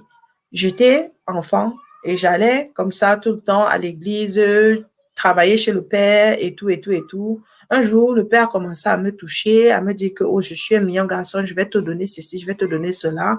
And slowly, in other words, right? that happened, and this is, sorry. He was still very little. Still very little. But the father told him, he threatened him and said, oh, I'm going to make your parents leave the church. And it looked like the parents were working for this father, this Reverend Father at the time. That's their source of income. So it was just a lot of things that linked up together. And this kid couldn't say what was going on with him. And this Reverend Father continued to do that to him for years until they left that area. Okay, so let's take it from there. He's been groomed. Okay, yeah. Bell says the issue was quiet until the West started pushing for their recognition in Africa. So, Bell, are you saying that as long as we push it under the rock, it doesn't exist? Is that what you're saying? Because it's there. It's there, and we're refusing to talk about it. It's scary. It's scary to think about it if you don't believe in it, but no, but it's dangerous. It's there because it's there, and priests and top-ranking officials and cousins at home are grooming these young boys. Now, when you start grooming a child, that's what the child knows. After a while, the child would, or the child would start enjoying this, and this would be their preference. But whatever you think about it, that child is now there. That's their sexual preference. And we still continue to think, no, it is bad, we shouldn't talk about it. Like I think that we are living in so much denial that it would just explode, and there will be it would explode, and then we would the shock will be too much. When they say those who are this should move on this side, you see like the whole church will just go on one side. Like people are just beginning to embrace things that they want. There's no way that you can stop people. It's everywhere. Yes, in the media, TV, movies, magazines, it's all over. That's why if you're a parent who doesn't believe in that, you have to just keep talking to your kids, keep making sure that they share whatever experience that, instead of say, if I when you say if I that child will never come and tell you, oh, you know what, mom, something happened to me, somebody touched me inappropriately in school and all whatnot. But you are there thinking, oh, because it's a lady and my daughter she's a lady, a small young girl, nothing can happen to her. But you don't know. You have no idea what people think about, what people want to experiment, and they could start that experiment with your child. And so as a parent, what do you want to do? You just want to try as much as you can to talk to them about some of these things that they see. You see them even in teen movies these days, in kid movies these days. Like it's becoming so normal because I guess the world has just understood that you cannot keep saying it doesn't exist and then be shocked that it happened to your child. Or you think that you can wish it away. Like this is what this is my point. These are hard things to talk about, but of course they're hard. But if you don't believe in it, you find it difficult. But this is the reality, and it's some people's preference, some people's choices. What can you do? You can't force, like they say, if you force horse me drink water, you can only take a horse to the stream. You cannot force it to drink water. If somebody will not eat beans, there's nothing you can do to make them eat beans. You put it in their mouth, they'll spit it out because they don't want beans. So this is the life that we live in. The world is changing. We have iPhone 12 Pro Max, all those phones that are coming out. Why are we not turning down all the new technologies that's coming? Why are we accepting the new technologies that's coming and we are refusing to accept that people's mindsets are changing? People are experimenting, and that is totally up to them. But you can't say it doesn't exist, right? It exists. Even if it hurts you, it is there. Yeah, It and I think, exists. Doc, what I mean here is, you say pedophilia and homosexuality are not the same. I'm not even talking about that. I'm just saying They're not the how, same. Yeah, yeah, of and course they're not the same. that's not the conversation right now, Doc. It's not about pedophilia. It's just about that some children are homosexual due because they were groomed from very young. But Yeah. I think and Collie is saying something to you here, that when you're a devout Christian, I thought we should condemn sodomy as we condemn adultery. The act. I mean, and for me, Collie, before Gwen answers your question, I'm talking about the act of someone has chosen that preference. That's what they want to do with their body. I would rarely ever condemn the individual in that manner. I try not to judge people. I have my beliefs that I try and stay by, but I have learned that everybody has, see, we are different. Any man get, like 7 billion people, any man get one.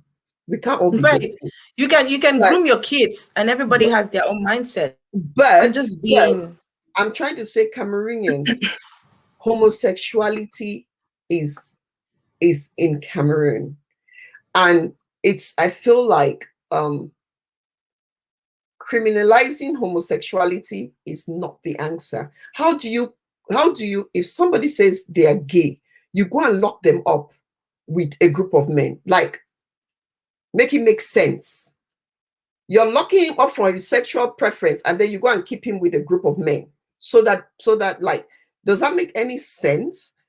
And how are you criminalizing somebody for their sexual preference when they're doing no harm to you? Yes, I don't agree with it, but like, what? Like, anyway, that's the government's stance. But I'm just saying, is personally, homosexuality is in Cameroon. If we like, we push them under the rug, push them zote for back bed. It will still find a way out, because because these are human beings you're talking about. And you cannot think that if you pretend that they don't exist, they will poof, disappear into thin air. No, they exist. And So people have personal preferences. You can choose not to believe in it, not to adhere in that kind of lifestyle, but that's your personal preference. I don't, I really, it's not something that maybe I've not seen it. I have friends who are, you know, yeah. who are homosexuals that I came to understand, but these were my friends before. And when I came to realize that this is who they were already my friends. And I asked myself questions, and I asked myself, oh, there was nothing that was different about this person. This person was a genuine good friend, hardworking, and all whatnot.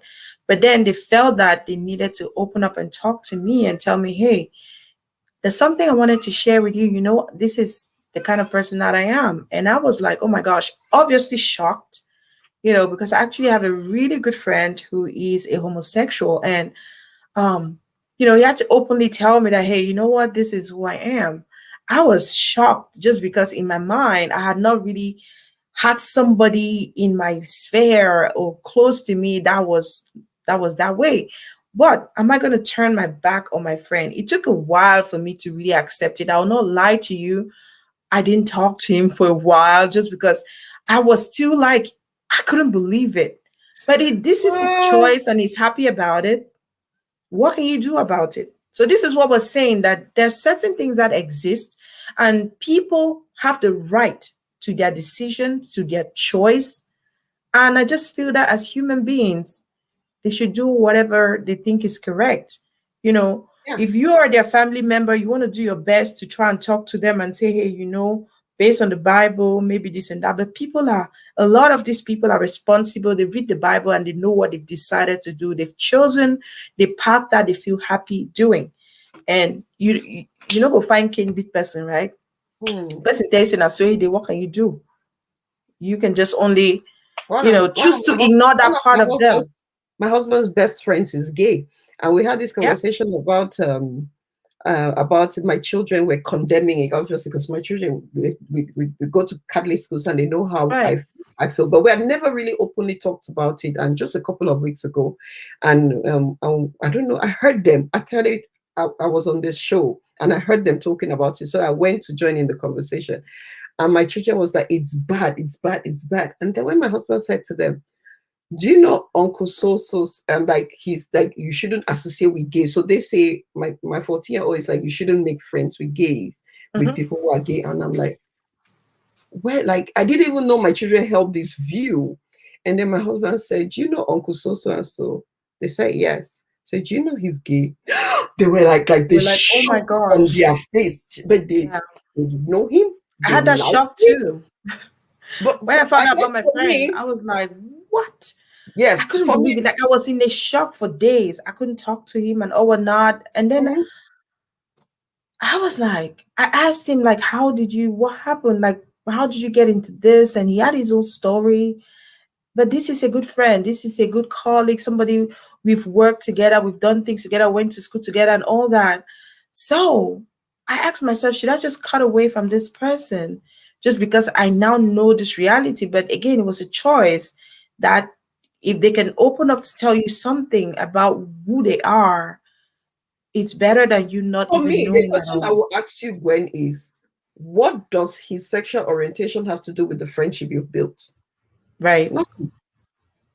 It didn't So affect the that was, friendship. that was it. I just really I tried to look past it. It was hard for me for a couple of days. It was so hard. Like I didn't know what to say. I didn't know how to talk. Like I was shocked beyond shock just because from my orientation, that's something that I've been, just it's not accepted where I come from as a Christian. I know that this, that.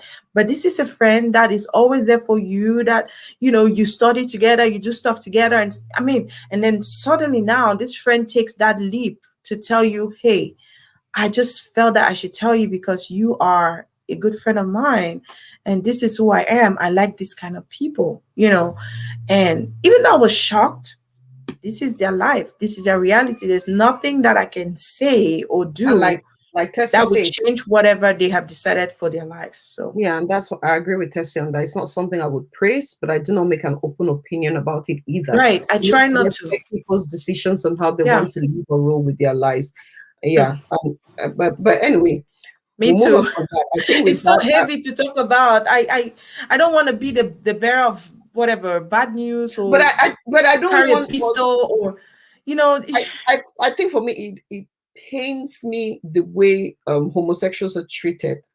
yeah, these are Like human it's beings. not. It's okay. Flip. Let's just flip the scales, right? Imagine that we were in a world where being heterosexual was a crime.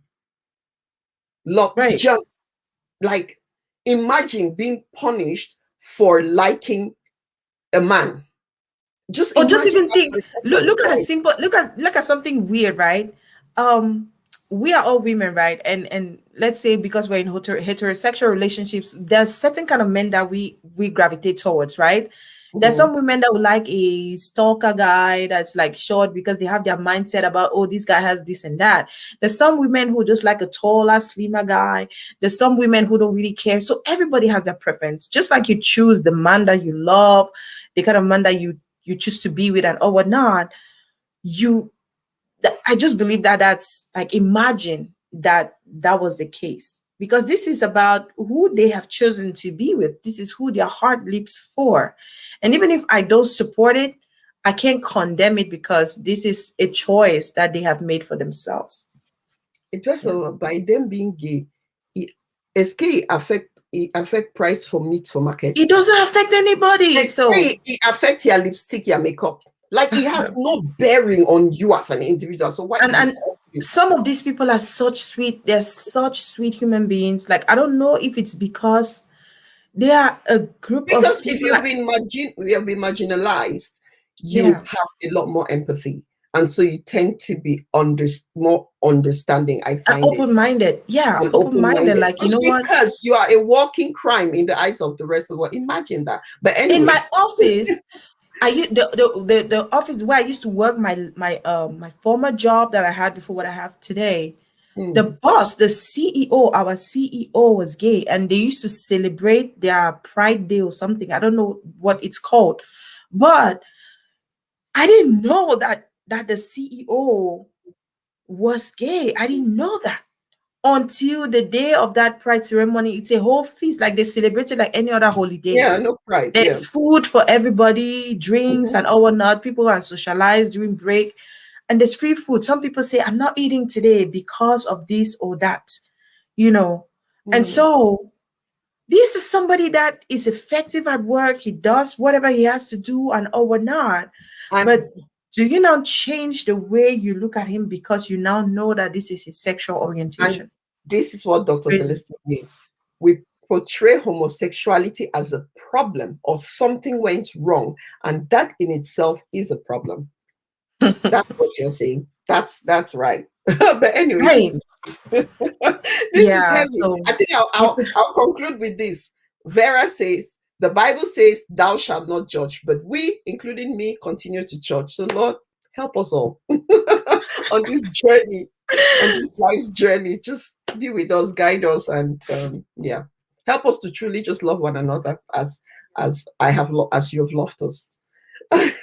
Gwen, you and I can go on talking forever, ever. I guess that's now this is our job.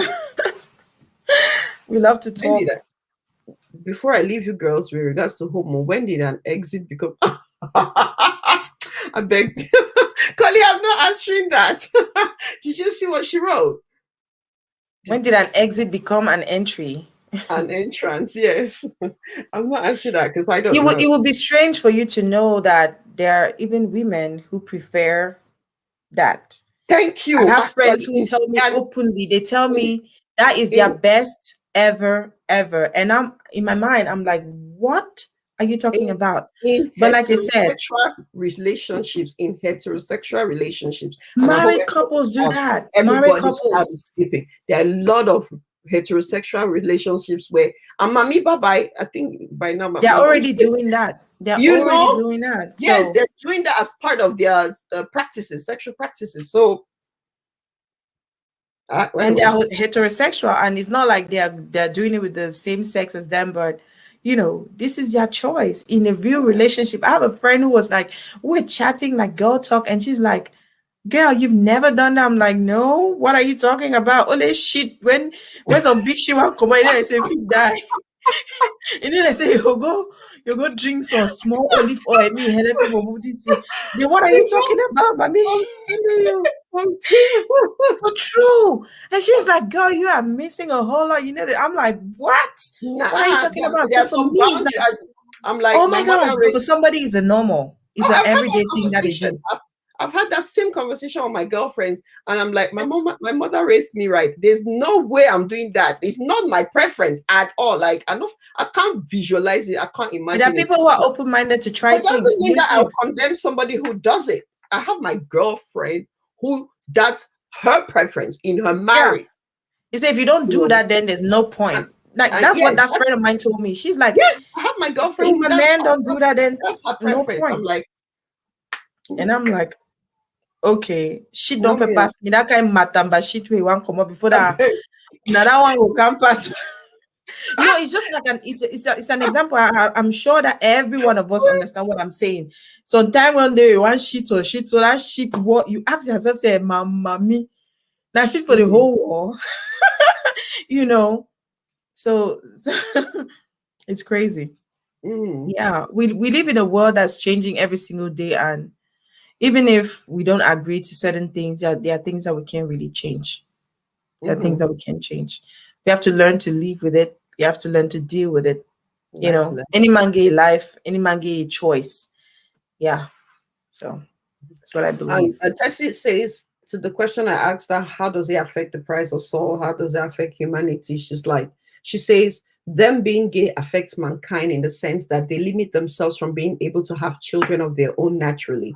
But what baffles me is some of these people with a chosen sexuality love children and go adopting. Meanwhile, they had the blessings of having one of their own.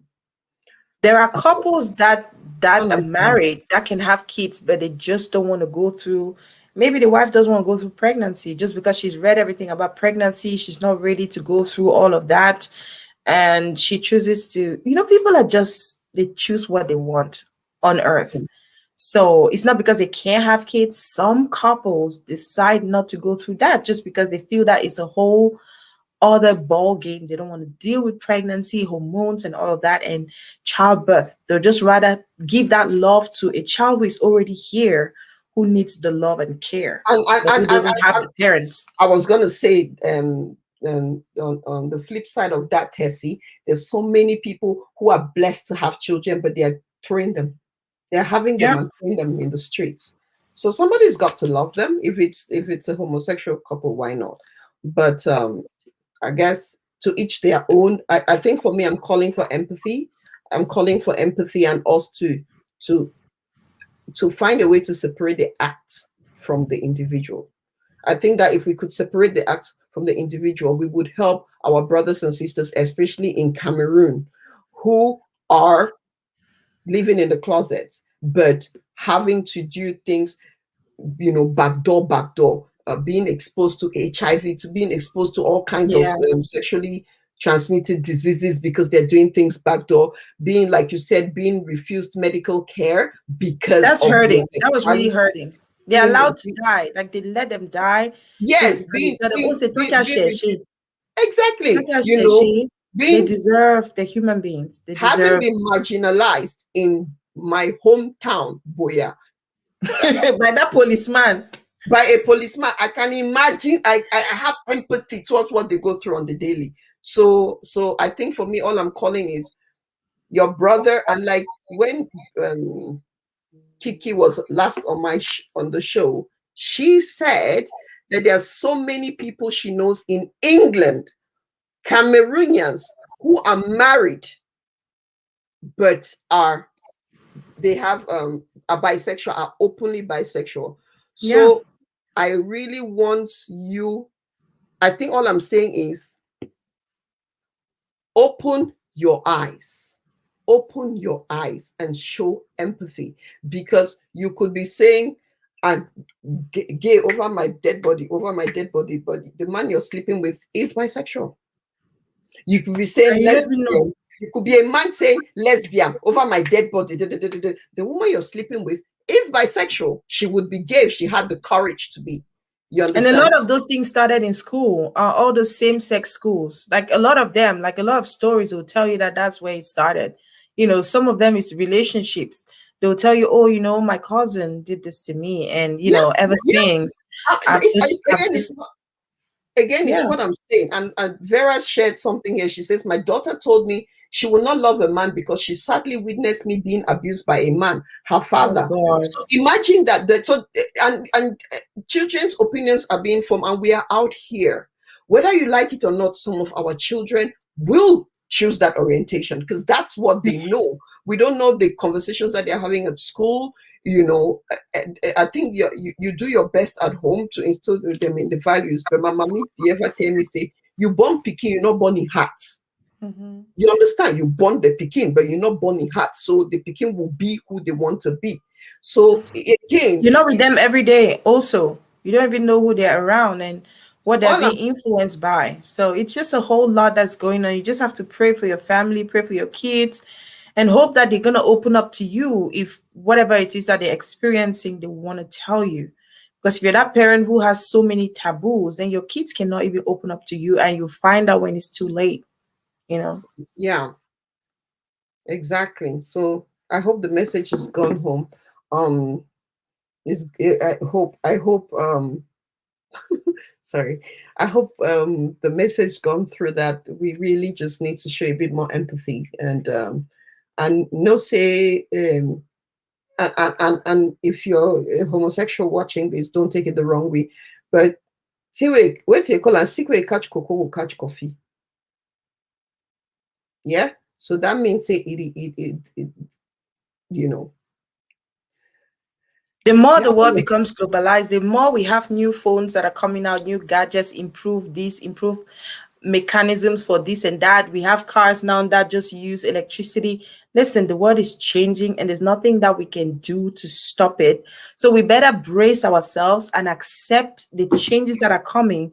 Prepare for it. Like they ever talk, prepare for winter. Don't sit there and let winter surprise you. You don't have boots, you don't have a coat. You're going to freeze to death. So just know that this thing exists. You know that there's going to be winter. get ready for winter. And just advise your kids, you know what, when the snow comes, if you want to go out, please wear a winter coat, wear your boots, do this, get ready for it, because these are things that are going to happen. They are happening and they're not going anywhere. And I'm not being an advocate, I'm just being straightforward, because what can you do about something that is already taking place, that people are choosing to do? If you only pray, say, oh, me know about my family. If you're that kind of person who doesn't believe in it, you can only pray, but you have to advocate still. Advocate your kids. Make sure that you talk to them about these things. Like if you see something like this, say something or whatever. But you cannot just be silent and depend on prayer for this. You have to do your own part. Yeah, and you have to know that just you because do. And exactly. It's scary, but this is the reality. And the earlier we start accepting it and treating these people the right way, they are human beings. I think they should just be treated as human beings. Why are you smiling? I have Mommy who called my phone because she wants to ask a question. Mommy, Okay. Just good evening, Mommy. I put her for speaker. May Oma hear you? No, I don't want me. No, okay.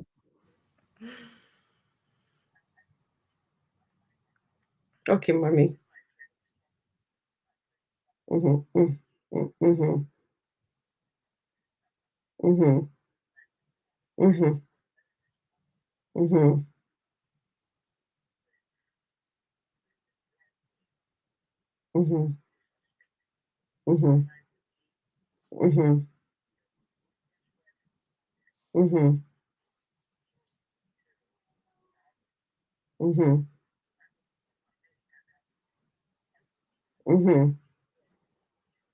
Mommy is watching the show, so she's asking a question.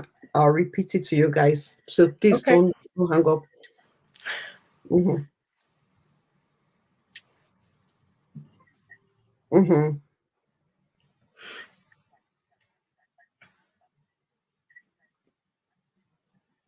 Mommy.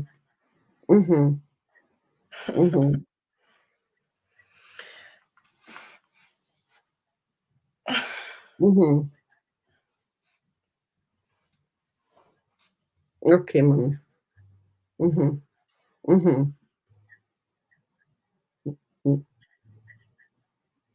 You need the answer.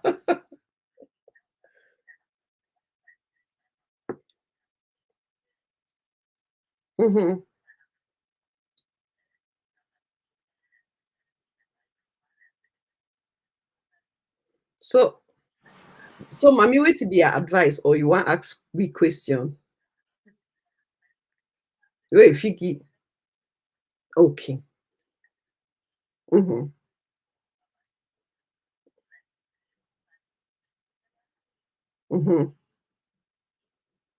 So, yes, Mommy. Okay.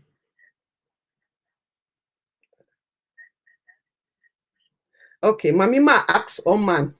Ma ask, I don't get the gist of them. Just that because I just quiet now, I need talk nothing. So ma ask or man, then just continue to watch the show, then hear people their advice. I beg. Ma ask or man.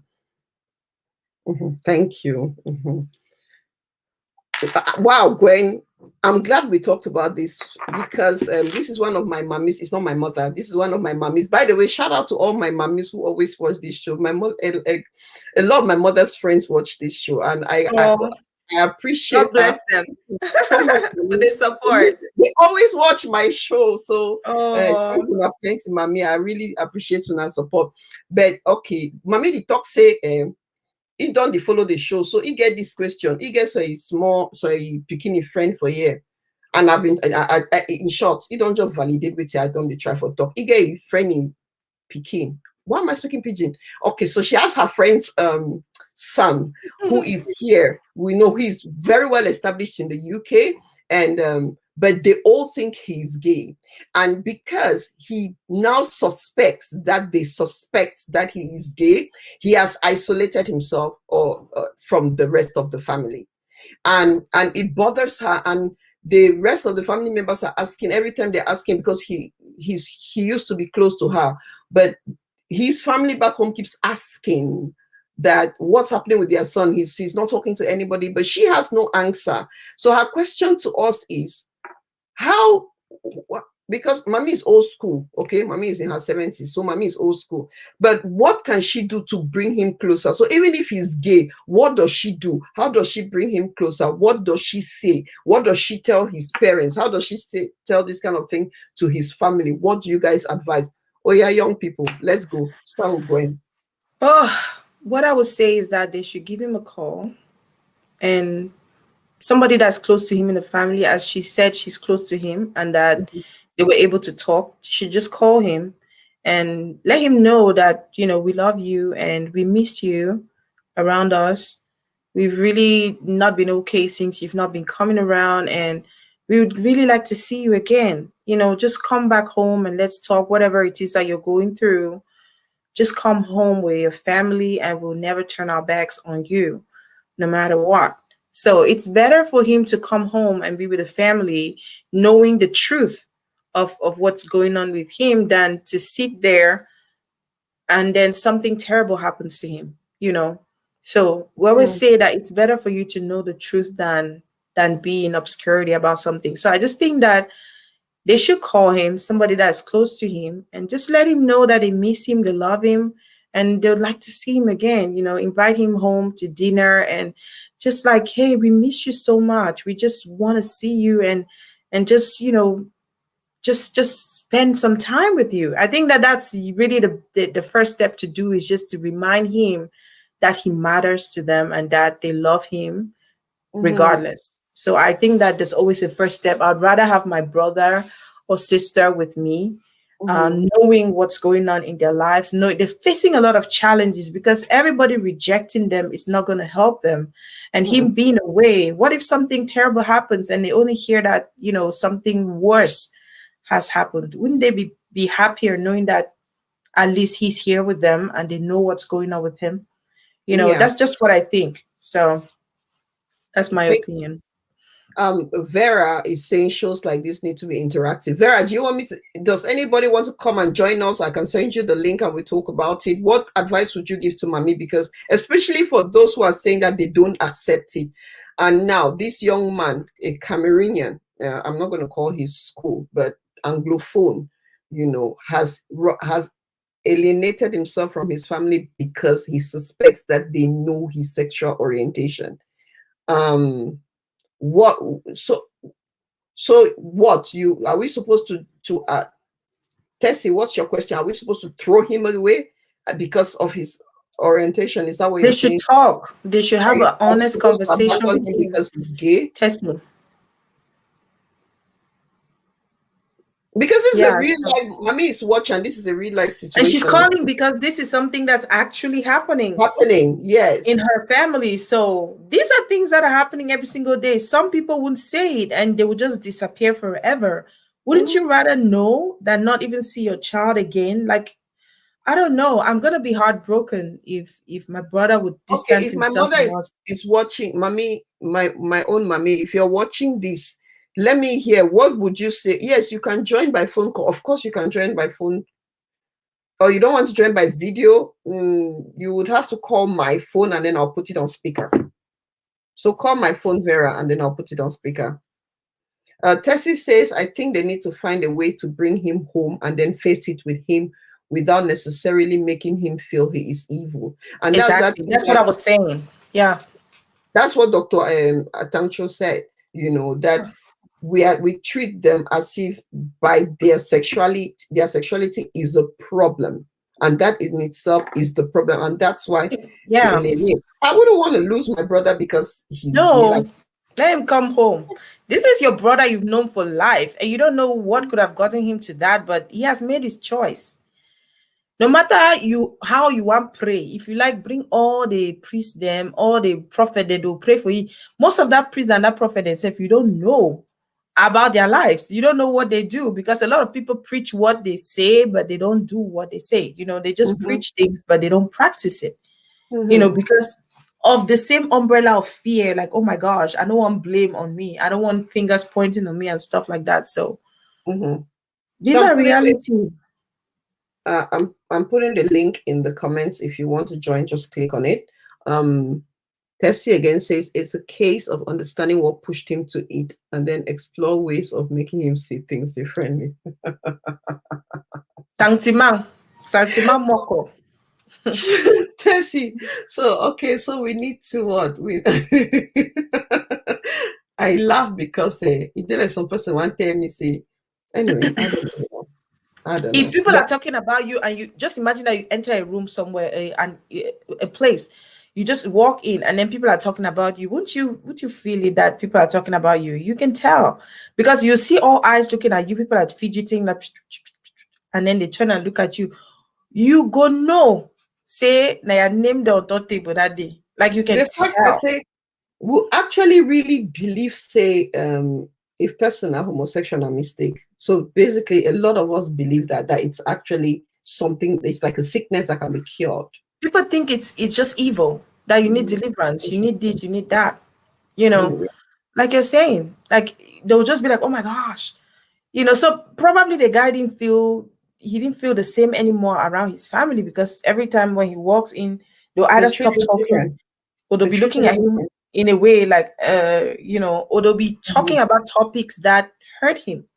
You know, because sometimes people might not say it to you in your face, but they will just start a topic and start condemning this and that and that and that and that, you know. Where are you joining us? I'm waiting on you. If you are, let me know. Otherwise, this has been a really heavy topic. I'm so glad that all of you have stayed. I'm really, thank you guys so much, because okay, Vera is calling. Let me hear Vera's opinion and then we'll continue. Hi, Vera. Hi. Can you hear her? Can you hear me? Yes. Hi. 5 on 5. Okay. Go ahead. So I'm going to try and talk as a mother and not as a social worker. Yep. Okay. I think Mommy's question is valid. But first of all, before I get into Mommy's question, I think that our culture, our religion, and our own personal beliefs have actually shaped us to judge, even without wanting to judge, especially around the issue of homosexuality. Now, as you rightly said, Mami the born bikini, the born hat. This is something that, as a mother in our African community now, I can tell you it's very rampant. Like I said in my comment section, my daughter has told me, because of her own lived life experience, she is unwilling to love a man because my daughter sees the male figure as abusive. Despite the fact that I am trying to educate her that there were mistakes made and she shouldn't really tarnish every man that she sees on the way. But that's her belief. If it is 20 and she's made up her mind, that's how it is. Okay? I can't change that. Hopefully with time she will see that, you know, love will come from anywhere, from any man, wherever. She's my daughter and I'm still going to love her unconditionally. Now, what stops us from loving them is the fact that we have our own expectations with lovers. If you're going to love a child, if you're going to love your brother, your sister, whoever it is, then you need to love them without any expectation. The Bible says, and for those who are religious, like we all are, like I am, that you would love unconditionally. You love your neighbor like I loved you. And we know that Christ loved unconditionally. So what stops you from loving that individual? He never created you a judge. I'm just saying this because, you know what, so many of us are going to face this. And for this boy who has just disappeared, it is about unconditional positive regard, which simply means that you accept them unconditionally, you regard them unconditionally. There is a positiveness that comes with wanting them in your space. If people don't feel that as social beings, they would leave that space. Especially as an adult, when you've grown up and you have an understanding that a lot of your happiness also depends on the environment that you are, the aura that you get. It is not just about inner peace, it's also about the external. And people will leave any environment that they feel they're not going to get their peace, their sanity, their happiness from. So as families, we need to be able to be aware of that which we give out, whether consciously or unconsciously. So I think in this case, the family just needs to accept, this is our child and we are going to love you as you are. It may not necessarily be. We all, the same assumption is the mother of all FS, but, it might not necessarily be that he is. There is a level of acceptance. Let's just accept humans for who they are. The more positive you give out, the more positive will come back. If you negatively give out, you will get negative reactions. That's just me. That's just my contribution. Thank you so much. Thank you very much, Vera. I appreciate it. So I'll hang up and then we'll go back to the show. Thank you. This is the reality that we're going to be dealing with this every day. And even if people don't come out openly to tell you, they have made their choices, so they're battling with things. These are realities that we should be ready to live with. And it's just our duty to try as much as possible to educate. Like Vera said, she cannot change her daughter's mind. She can only do her best to educate her. And yes, children have that way of seeing things. And it's just so easy for you to think that, oh, you're now looking at a male figure as evil, as abusers, as this, as that. And any man that talks to you, no matter how handsome or how kind he may be, you don't want to know just because you've seen a real life situation. Somebody has hurt your mom in front of you. And so these are things that people see. You cannot change what somebody has experienced. You can only do your best to talk to them and see if maybe they can have a change of mind, But this is life. This is the reality. Like a new phone that's coming out, we're embracing it. Their new life is coming with other changes. People are accepting who they are. People are more open to what they believe in. And we better join in, or we're going to have, I don't know, but just... Some people even believe that the earth is flat. I mean, right. That's an exaggeration, but just to tie in with your point that mindsets are changing. That's it. Mindsets are changing. And I don't want to feel that I'll turn my back on a friend, a family, a sister, because I have now learned that this is who they are. We have it every day. Most of the people that we see every day, that we work with every day, they have chosen their sexual orientation. There's nothing you can do about that. It's just that some people have had the grace of coming from countries where this has been accepted and others have not, But they are human beings at the end of the day, and they have a free right to choose whatever they want to do with their lives, their bodies, because this is all about it. This is, eat rice. If you don't like rice, you will not eat rice. That's the truth. Nobody's going to force you that, chop the rice. Like, this rice fine for you. You won't eat it because you don't like rice. And that's the simple thing. But, your friend doesn't eat rice, Especially when you're an adult, it's hard to change your mind. It's heartbreaking. I feel sorry for the young man that's gone away from his family. Yeah. It breaks my heart. I hope they can talk to him. I hope he can come back home and let them talk as a family. Yeah. With regards to the question, Cindy Ecox says, like Gwen said, they should have an honest conversation with him and tell him it's his choice. Yes, they don't like his sexual orientation, but that doesn't mean they don't like or love him. Mami, I hope you hear. He needs to know the truth. He deserves to know that his family loves him so much, but don't agree with his sexual orientation. And there is no need to be shy or run away from the family because of that. The fact that they love him doesn't mean they must agree with his choice. Tessie says, and I think without actually having a meaningful conversation with him and openly acknowledging and accepting the choice he has made, he will still shy away from the family. Thank you, Vera. And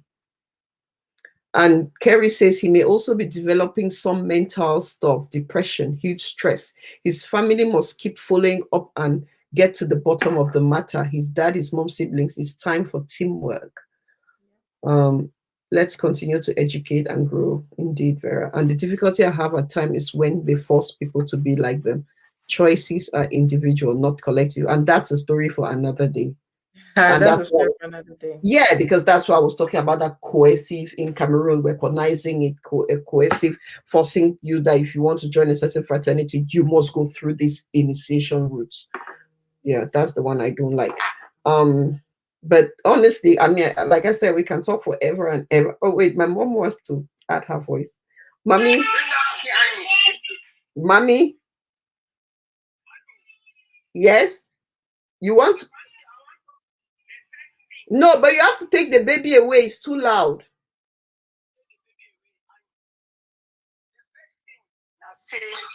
The first thing is, I think what they should. You have to take the baby away. It's too loud. The baby has gone. I said the first thing is, I think what they should have to take the baby away. It's too loud. Okay, what I'm saying is, the first thing is, you should. Mommy, you have back. Mommy, you have to switch off one phone. You have two phones on. Switch one off. Okay.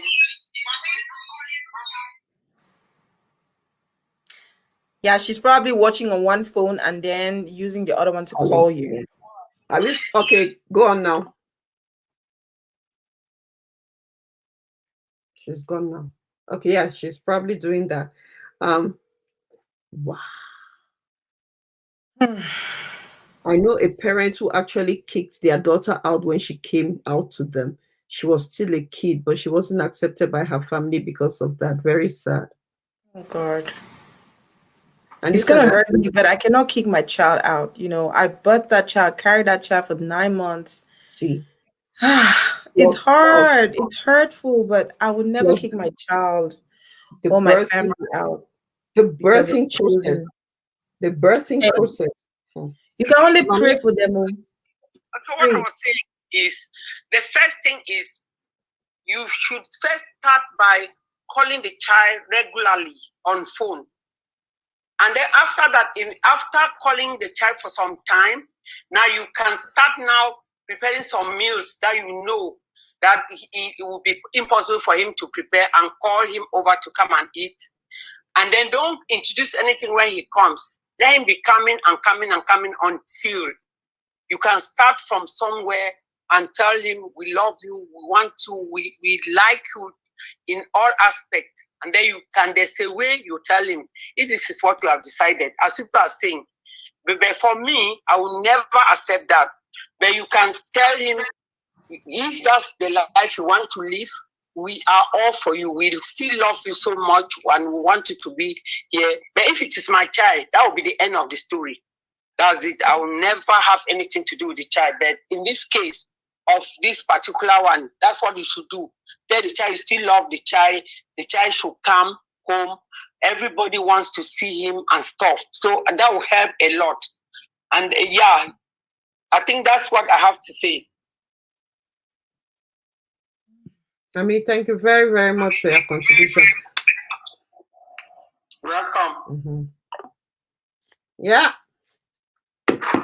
Yeah. So I think the point has been passed, right?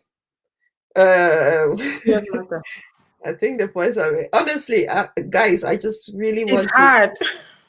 It's so hard, like based on our orientation, our upbringing, Christianity and all whatnot, backgrounds, is something that we've just not been groomed to know about these things. These are things that we're just getting to know about, you know, getting to understand. And then now living in the developed world, we see that every day. You work with people who are like this. It's open. They actually celebrate events. And what can you do? These are people you have no problem with. You just realize that, oh, now I understand why this person is like this. Or now I understand why this and that. But these are things that we've not grown to see. But we exist. They exist. They exist. And the more the world is changing, the more we'll be seeing more of these things coming out open, you know. And yeah, it's hard. Mommy says I should never have anything to do with that child, but you know, this is our African community. I don't know if I got up and I told my dad something like this, I don't even know what he would say. He might just tell me, you know what, just I don't know. The devil is a I don't liar. know. You cannot really know until you tell your parents. But is this fear now of being rejected that makes a lot of kids not want And to that open worries up? me. And that's why I'm asking us to show empathy. I mean, we've been 2 hours on this show. I can't thank you guys. Gwen, you've been fantastic. Thank you. My kiddos are still sleeping. Thank God. Thank God the children are still sleeping. It's good. 2 hours. I'm not sure you meant for them to sleep for 2 hours, but hey. No, Yeah. they don't actually woke up inside our room, but you know, just the fact that I had to put them to bed just before coming on here. That's Yeah. some of the things that you do as a working mom. You've got to, you Yeah, know, absolutely. you've got to adjust things and make sure that you follow their schedules and make sure that it works with you too. So yeah, especially working from home. What will you do? These are just normal adjustments. Any man will do your own for your own way. So things are like this when it happen, you go do it. Nothing. What can you do? But What can you do? honestly, Belle, before you go, Belle says, I have a girl who opens up to me about having feelings for women. I explained to her the challenges she will be faced with in Cameroon, considering the laws do not favor that. Today, she has reflected and is straight. Is it that easy? Interesting. Yeah, Oh, that happens. One in a hi. million. Wait, somebody is joined. Hi. And John, you're on mute. You muted yourself. And let's see your face. Sit up. Sit up. So The ladies are sitting up. Let's see that hair. You know what I'm going to see a muscle in the man. We don't see her now. Go on, that's my twin. Oh my God, your twin, like your twin. No. My twin, like we went to the same school and we were born on the same day. Oh wow. And did we ever sit together? Yeah, that's my twin. Yes. Wow. We sat together. Yeah. That's amazing. Yeah. Hi, I'm Gwendolyn. Hello. That's Gwen. Okay, go on, Eugene. Go on. Yeah. Well, it's such a complex topic you guys are discussing, and it's something which you've rightly said that us maybe in the African background we tend to shy away from it, and sometimes we don't discuss that with even with our own friends or the closest people that are around us. We don't really discuss that, but it's a topic which is I think it has always been, even though Africans don't want to accept it. So we'll have people like that in our society, and the earlier we realize that some people are born like that, then the better. So I think if you have a person like that in your family, you have to do everything to make them feel belonging, and that is not their fault. But you also have people, I think, that tend to behave that way because of society. Maybe because they see their friends doing it and they think it's kind of trendy. It's cool. And they fall towards that. I believe human beings have a whole spectrum in terms of sexuality and other aspects of life. So you could have somebody who is born a complete, heterosexual, and somebody who is born a complete male. And within those two extremes, there's a whole spectrum of people within that. So it's a really complex issue. And I believe the Africans that are born, from birth, and that's who they are. So it's something which we have to accept. It seemed like back in the days, you could see maybe even in Catholicism, they said slavery was okay, and they throw black people in the sea, and they were happy, and the church participated in that. It's the same denial that we could have people who are, the way they are, and we're refusing, or they don't have to be like that, they have to be like this, That's and we take point. extreme positions. So I think it's something which is really complex. We should acknowledge that it does exist. We'll have those people in our family. We'll have to accept them. We'll have to support them. But at the same time, we should educate our children or those close to us, so they don't fall victim of maybe social pressure or and to do things that they don't have to do. So if you're naturally such a person, it's okay. You know, so that's just my little contribution I want to make. And once again, thank you for your programs. I love them, and they're really, really educative. Oh, bless you. Thank you, Eugene. Okay. Okay. So I'll remove you now. Thanks. Bye. Well, do you know what? We didn't plan to talk about this so long, right? Yeah, we just had to mention it and just pass. But I think I'm really glad that we have. And for anybody who watches this after the fact, leave your own comments as well in the comment section so that let's hear what you think. But ultimately, I think for me and Gwen, we are on the same what is it, wavelength, or what same page, same wavelength. That's that word. Same page, and we really think that I just don't think that people deserve to be condemned because of who they've chosen to be. Exactly. Just the way that you choose to eat rice. The same thing. People don't like achu. I come from Bamenda. Achu is a staple food there, but I don't like achu. Like I can eat it, but I can do without it. You know, I don't crave it. Like, oh my gosh, achu. It makes me nauseated. It's just, you know, it's just really not me. And that's how life is all about. We used to eat achu all the time at home every Sunday. But it was just not my. Oh my gosh, I'm crazy about it. So that's just life. There's certain things that you would like. There's certain things you just, you know, it don't mean anything to you. It's just life. This is all about it. There's nothing you can do about it. If somebody loves achu, oh my gosh, you can start telling them, no, na aero fine. And they tell you, say, na aero fine. That person loves their achu for their own reasons. They feel different when they're eating achu. This is just life. More they can like say, now normal thing they happen every day. They say when some person go wear black every day, they love wearing black. No matter what you do, when they go to the store, the first thing they like is black. Somebody likes red. Anytime you see them, it's red, red, red, red, red. What can you do about it? You will not start telling them, oh no, when are yellow, when are blue, green. This is what their eye just naturally sees as beautiful. So in the same way that we look at things in life, oh my God, this thing is like this. This is the same way that we should look at what people choose to like. The way you love your beans. Now, so another person liking a rice. Full stop. Some person like it on ripe plantain, another person like ripe plantain. In its simplest form, although now people that's the flat way, like flat rate. Just take it like that. That the way you love nyamangoro, another person no one cash nyamangoro for it. Even if you give now 1 million, you know, chop up. That's what it is. By the way, if any man like Nona, post me nyamangoro, I beg, send me nyamangoro. Like a friend of mine, I had a friend who would be like, oh my gosh, how can you like aero more than achu? It doesn't make no sense. You come up, man, I like aero. I just love aero, and I will start describe how aero, just like the perfect aero, she'll be upset with me. And she'll even go away and not talk to me because I said I like aero. Come on, this is life. And this is now simple things that we're looking at, right? People have their preferences.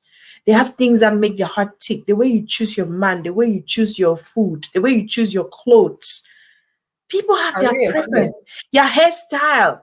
There's somebody that will not cut their hair. There's somebody that will never dye their hair. They just love it black. Somebody will like a darker color of this, a darker shade of lip or whatever. People have their preferences. You won't force somebody to follow what you want because it's just not them. They don't feel okay with that. And I just feel that as human beings, as they choose their choice, if you don't stand with it, that's okay. You no more like them. This is it. I don't like it. I don't support it, or this or that. That's okay with you. But just don't condemn somebody and then take away from their capacities, their skills, or their know-how because they are connected to this, or maybe because they've chosen this lifestyle or the other lifestyle. These are full human beings. And I'm not an advocate though. I'm just being a real human being here. I'm just being human, like being a mom and looking at that. Like this can happen to you. You don't know what your children watch every day. You don't know who they see every day. You don't know. You just give it the pray now, pray say, hey, maybe my pikino can tell me tomorrow, say so and so. But what if it happens? What if it happens? What will you do? Your choya picking. Then hear a story after. So listen, these are things that we need to start accepting, preparing ourselves for the, my key is being empathetic to others who are in our communities. Yeah. We have to show empathy. We have to. And like what they say, be sensitive, as Tessie says, and be sensitive and careful on how you approach it. It's very important. If we talk the whole day on this, we don't try today. Life's choices. Yeah, but yeah, honestly, for everybody we don't contribute, I thank Una so much. It's been really good. Even it's been eye-opening for me, and obviously I have my position on this, but I'm just glad that people were courageous enough to share their own positions on this. But I think ultimately, you know, God is love, and if you believe that God is love, you have to love one another as He's loved you. You know, love the human, not Yeah, the act. and as media personalities, Goroti, you and I, we meet different people every single day. We talk to different people every single day. A lot of us watch Ellen. A lot of people love Ellen because of how kind she is and how, would you now take away the personality of this woman who is, you know, you know, she has chosen her orientation. She's chosen what she wants. And there's no way that you're going to take away the kind personality that she has. She's so good. She's helping people. She's doing this. Are you not going to say, I don't feel like the woman because say you don't choose to be this? Listen, a lot of times there's so many people that she's helped, whether they are following her orientation or not. This is who she is. I had this lady that, I had a discussion with. I met her in a women empowerment group. She is a multi-million dollar business owner. And this is her orientation. She's married. She's married to another woman. And I'll tell you that when I found out about it, I was like, oh my gosh, I was shocked. But this is her choice. And that doesn't take away from her being an amazing professional, from her making her money, her millions, from impacting the world and also inspiring other women, to do the same, teaching them what she knows and stuff like that. So I believe that slowly we will get to that point. It's still not there yet in our community, but we will. You can turn people down. Let me not say we will. I think I pray that more people, more people get open-minded, become open-minded. I think that's my prayer. Hard topics to even talk about. Like, it's just hard because you don't want to feel like you're breaking somebody's heart, a friend, or you're just trying to be in the middle, like a middle ground. Like, oh my gosh. No, I can't. I think for me, like the people who have boldly said that they don't accept it, they don't want it in their face, they don't even want to hear about it. I think that you have to stand for something. Me, I stand for me. I don't condemn it. There's some things I will condemn. Pedophilia, I will condemn. Like, yes, do you understand? There are some heavy things. But all those uncles that do that to their young nieces that live with them. But if an adult makes a conscious decision, or in the case of the young girl, Vera's daughter, whom through her personal experiences, because you can never disregard somebody's personal experiences, her personal experiences of abuse have made her see a man like the devil. Do you understand? And a man that she doesn't want anything to do with pedophilia is hard to take. I mean, I don't know if you heard about the story of a Nigerian actor who's actually in trial right now because of that. You go and you do this to a child when she's 7, you come back when she's 14 to continue the act. And people have obviously mixed feelings. And like we're watching one of the shows that we watched yesterday together.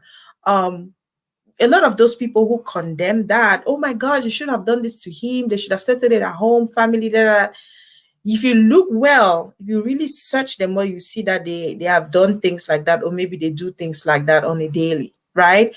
They are attracted to younger, not teenagers, because teenagers, maybe they're already getting into their 18s, but younger kids, and they do that without, so they find it okay. But this is the same thing we're talking about. Pedophilia, of course, is completely different from homosexuality. That's a whole I don't think even that's a whole new place. I don't even want to talk about pedophilia. But that is a condemnable act. That is a completely condemnable act. God. If you do that to a child, you made that choice as a grown-up to do that to that child who doesn't really know what they are doing at that age. No matter if they consented or not, they are just not in the right mindset. That's a completely different topic on its own. So we will, but thanks, Gwen. Honestly, Thank you. I had a good discussion. Longest show ever. This is the record for my longest show ever. Guinness Book of Records. What do I expect when I bring another talk show host on the show? No, so I think we had a couple of really serious topics to talk about, and we just allowed it to go wide so that people could, chip in what they think and or not. And it's good that we're able to talk about these things elaborately, because these are real life situations that we face directly or indirectly, So sometimes, it could go that way. And thank God, say not just internet, no be live show it or cut. So that's a laxity that we can have now, that we can, just take advantage and talk a little bit more about certain things, and then maybe plan to talk more about it later on someday. Next week we'll talk about these guys. Let's talk about what do you guys know Denzia? Does anybody know Black China and Denzia in Cameroon? Black China to Cameroon, June 8th. This is powerful. Let's talk about it next week. Let's find out what's the rationale. And we should get to Denzia. You should try to get to her and see, if she's ready to share a little bit more about that. I remember when she came to Cameroon, I can't remember exactly the year, but she had a couple of concerts around, and we went around, went to Bamenda together, and we lived at the Saddle Hill Ranch. That time Saddle Hill Ranch was just brand new or something like that. It was still brand new at that time. That was where we lived with Densia's team. So I think she's not been to Cameroon for all these years, and she's going back home. I'm curious to know why Black China. Denzia she's a household name, she's doing great for herself, business wise. She's not doing, she has done. Exactly. She's doing well for herself, and for her to be in contact with people like Black China, Black China, who doesn't know Black China in the entertainment Black China world? Is the ambassador. Black China for her beauty brand White Niches. Yeah. So, and just the fact that Black China is connected to Kardashians, and these are the biggest in America. Right? Everybody knows about the Kardashians, keeping it real with the Kardashians and stuff. So it should be big for Cameroon, and we should leave a good impression. I mean, if anybody knows Denzia, hook me up. I'm curious to know why she's. Just DM her. The internet's so easy, right? DM her, go to Instagram, talk to her. Yeah. Some of your Cameroonian celebrities, right? I have DM'd, right? And so I'm not going down that route. Let's take it professional. Anybody who know me knows, so I'll send a proper professional go, because I'm done with DMing Cameroonian. Just try DM her. I think she's quite accessible. She's a nice girl. Except they don't change. But okay. She's my daughter. Okay, great. Auntie Belle, she's a nice girl. So you can get to her, and she might just be on the show. She might be here to clear things out and let everybody know what's really, really happening. So maybe even if she'll come on. Except I will give the gist. Exactly. Thank you so much, Gwen. Thanks everyone for participating. Auntie Grandson Bell, I'm definitely reaching out to you for Denzia just to get feedback. But it's been amazing, Gwen. Thank you for coming on the show. Thank you for having me. If you're before you guys just drop off, Gwen, that's Gwen's motto: inspire, motivate, elevate, and she hosts this show, Spotlight with Gwendy. Fire, empower, elevate, motivate. Woohoo! Exactly. And she's also motivation. She also has this Facebook page, Boss Farm. Is that what it's called? Boss Farm Entrepreneurs. The Boss Farm Entrepreneurs. Yeah, it's for female bosses. Like you see, it's a female bosses community. So if you're an entrepreneur, you're a business owner, you're somebody who is thinking about starting a business, you're very welcome to look for the page and ask to join and fill out the question and join. There's so much going on in that group. We just finished the 5 days free training where all the women that attended, they were empowered and they went in on the group. You saw that yesterday we had a lot of technical difficulties, but they went all out. It was great. their business strategies, and we want to empower each other. Like we don't want the woman to be just the housewife, but the income provider. You know, we want the empowered woman, the millionaire. We can do that as women.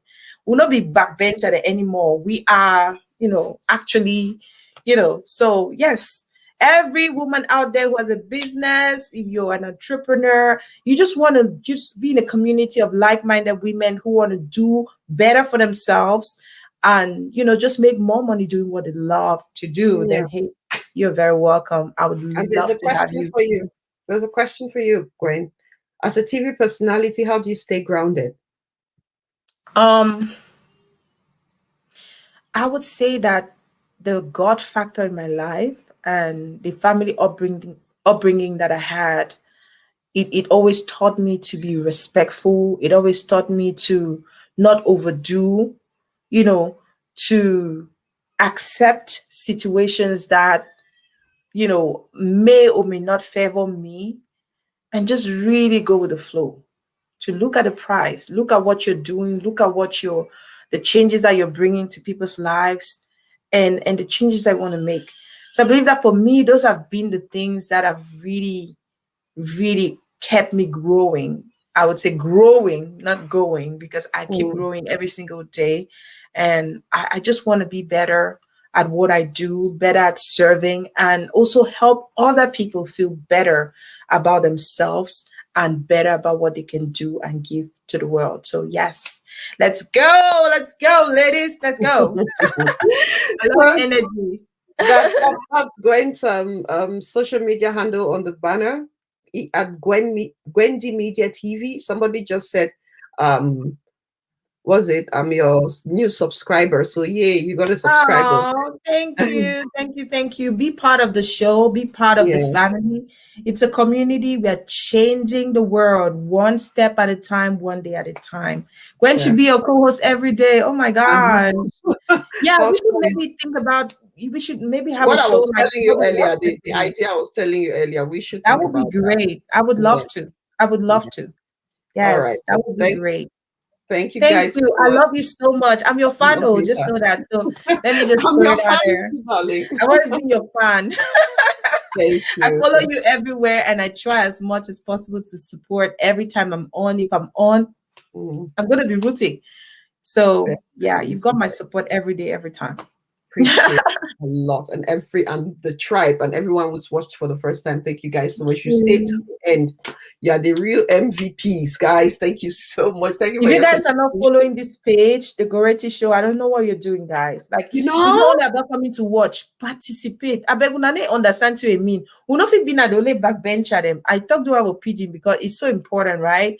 You guys, let's come through for each other. Let's really come through, not just come and like. And just say, oh, great show. No, say something impactful that if a stranger is passing by, they go say, what am I doing? Let me be part of this family. Do you understand? Let's do this. We can make a difference. We can do more. Right? Thank you. Thank you, Gwen. Bye. Bye. Bye. Backstage. Thank you guys so very much. Honestly, I can't thank you enough for your participation, but don't leave without sharing this show with at least 5 other new people that didn't get a chance to participate, because I think that we've spoken a lot. I think that everyone was contributed. Your contribution is so vital that a lot more people need to hear these different opinions, and let's all just try in our own little ways to create a better world. We're back next week, Wednesday at 8 p.m. and I'll see you then. Thanks so much for watching. God bless you. Have a good night.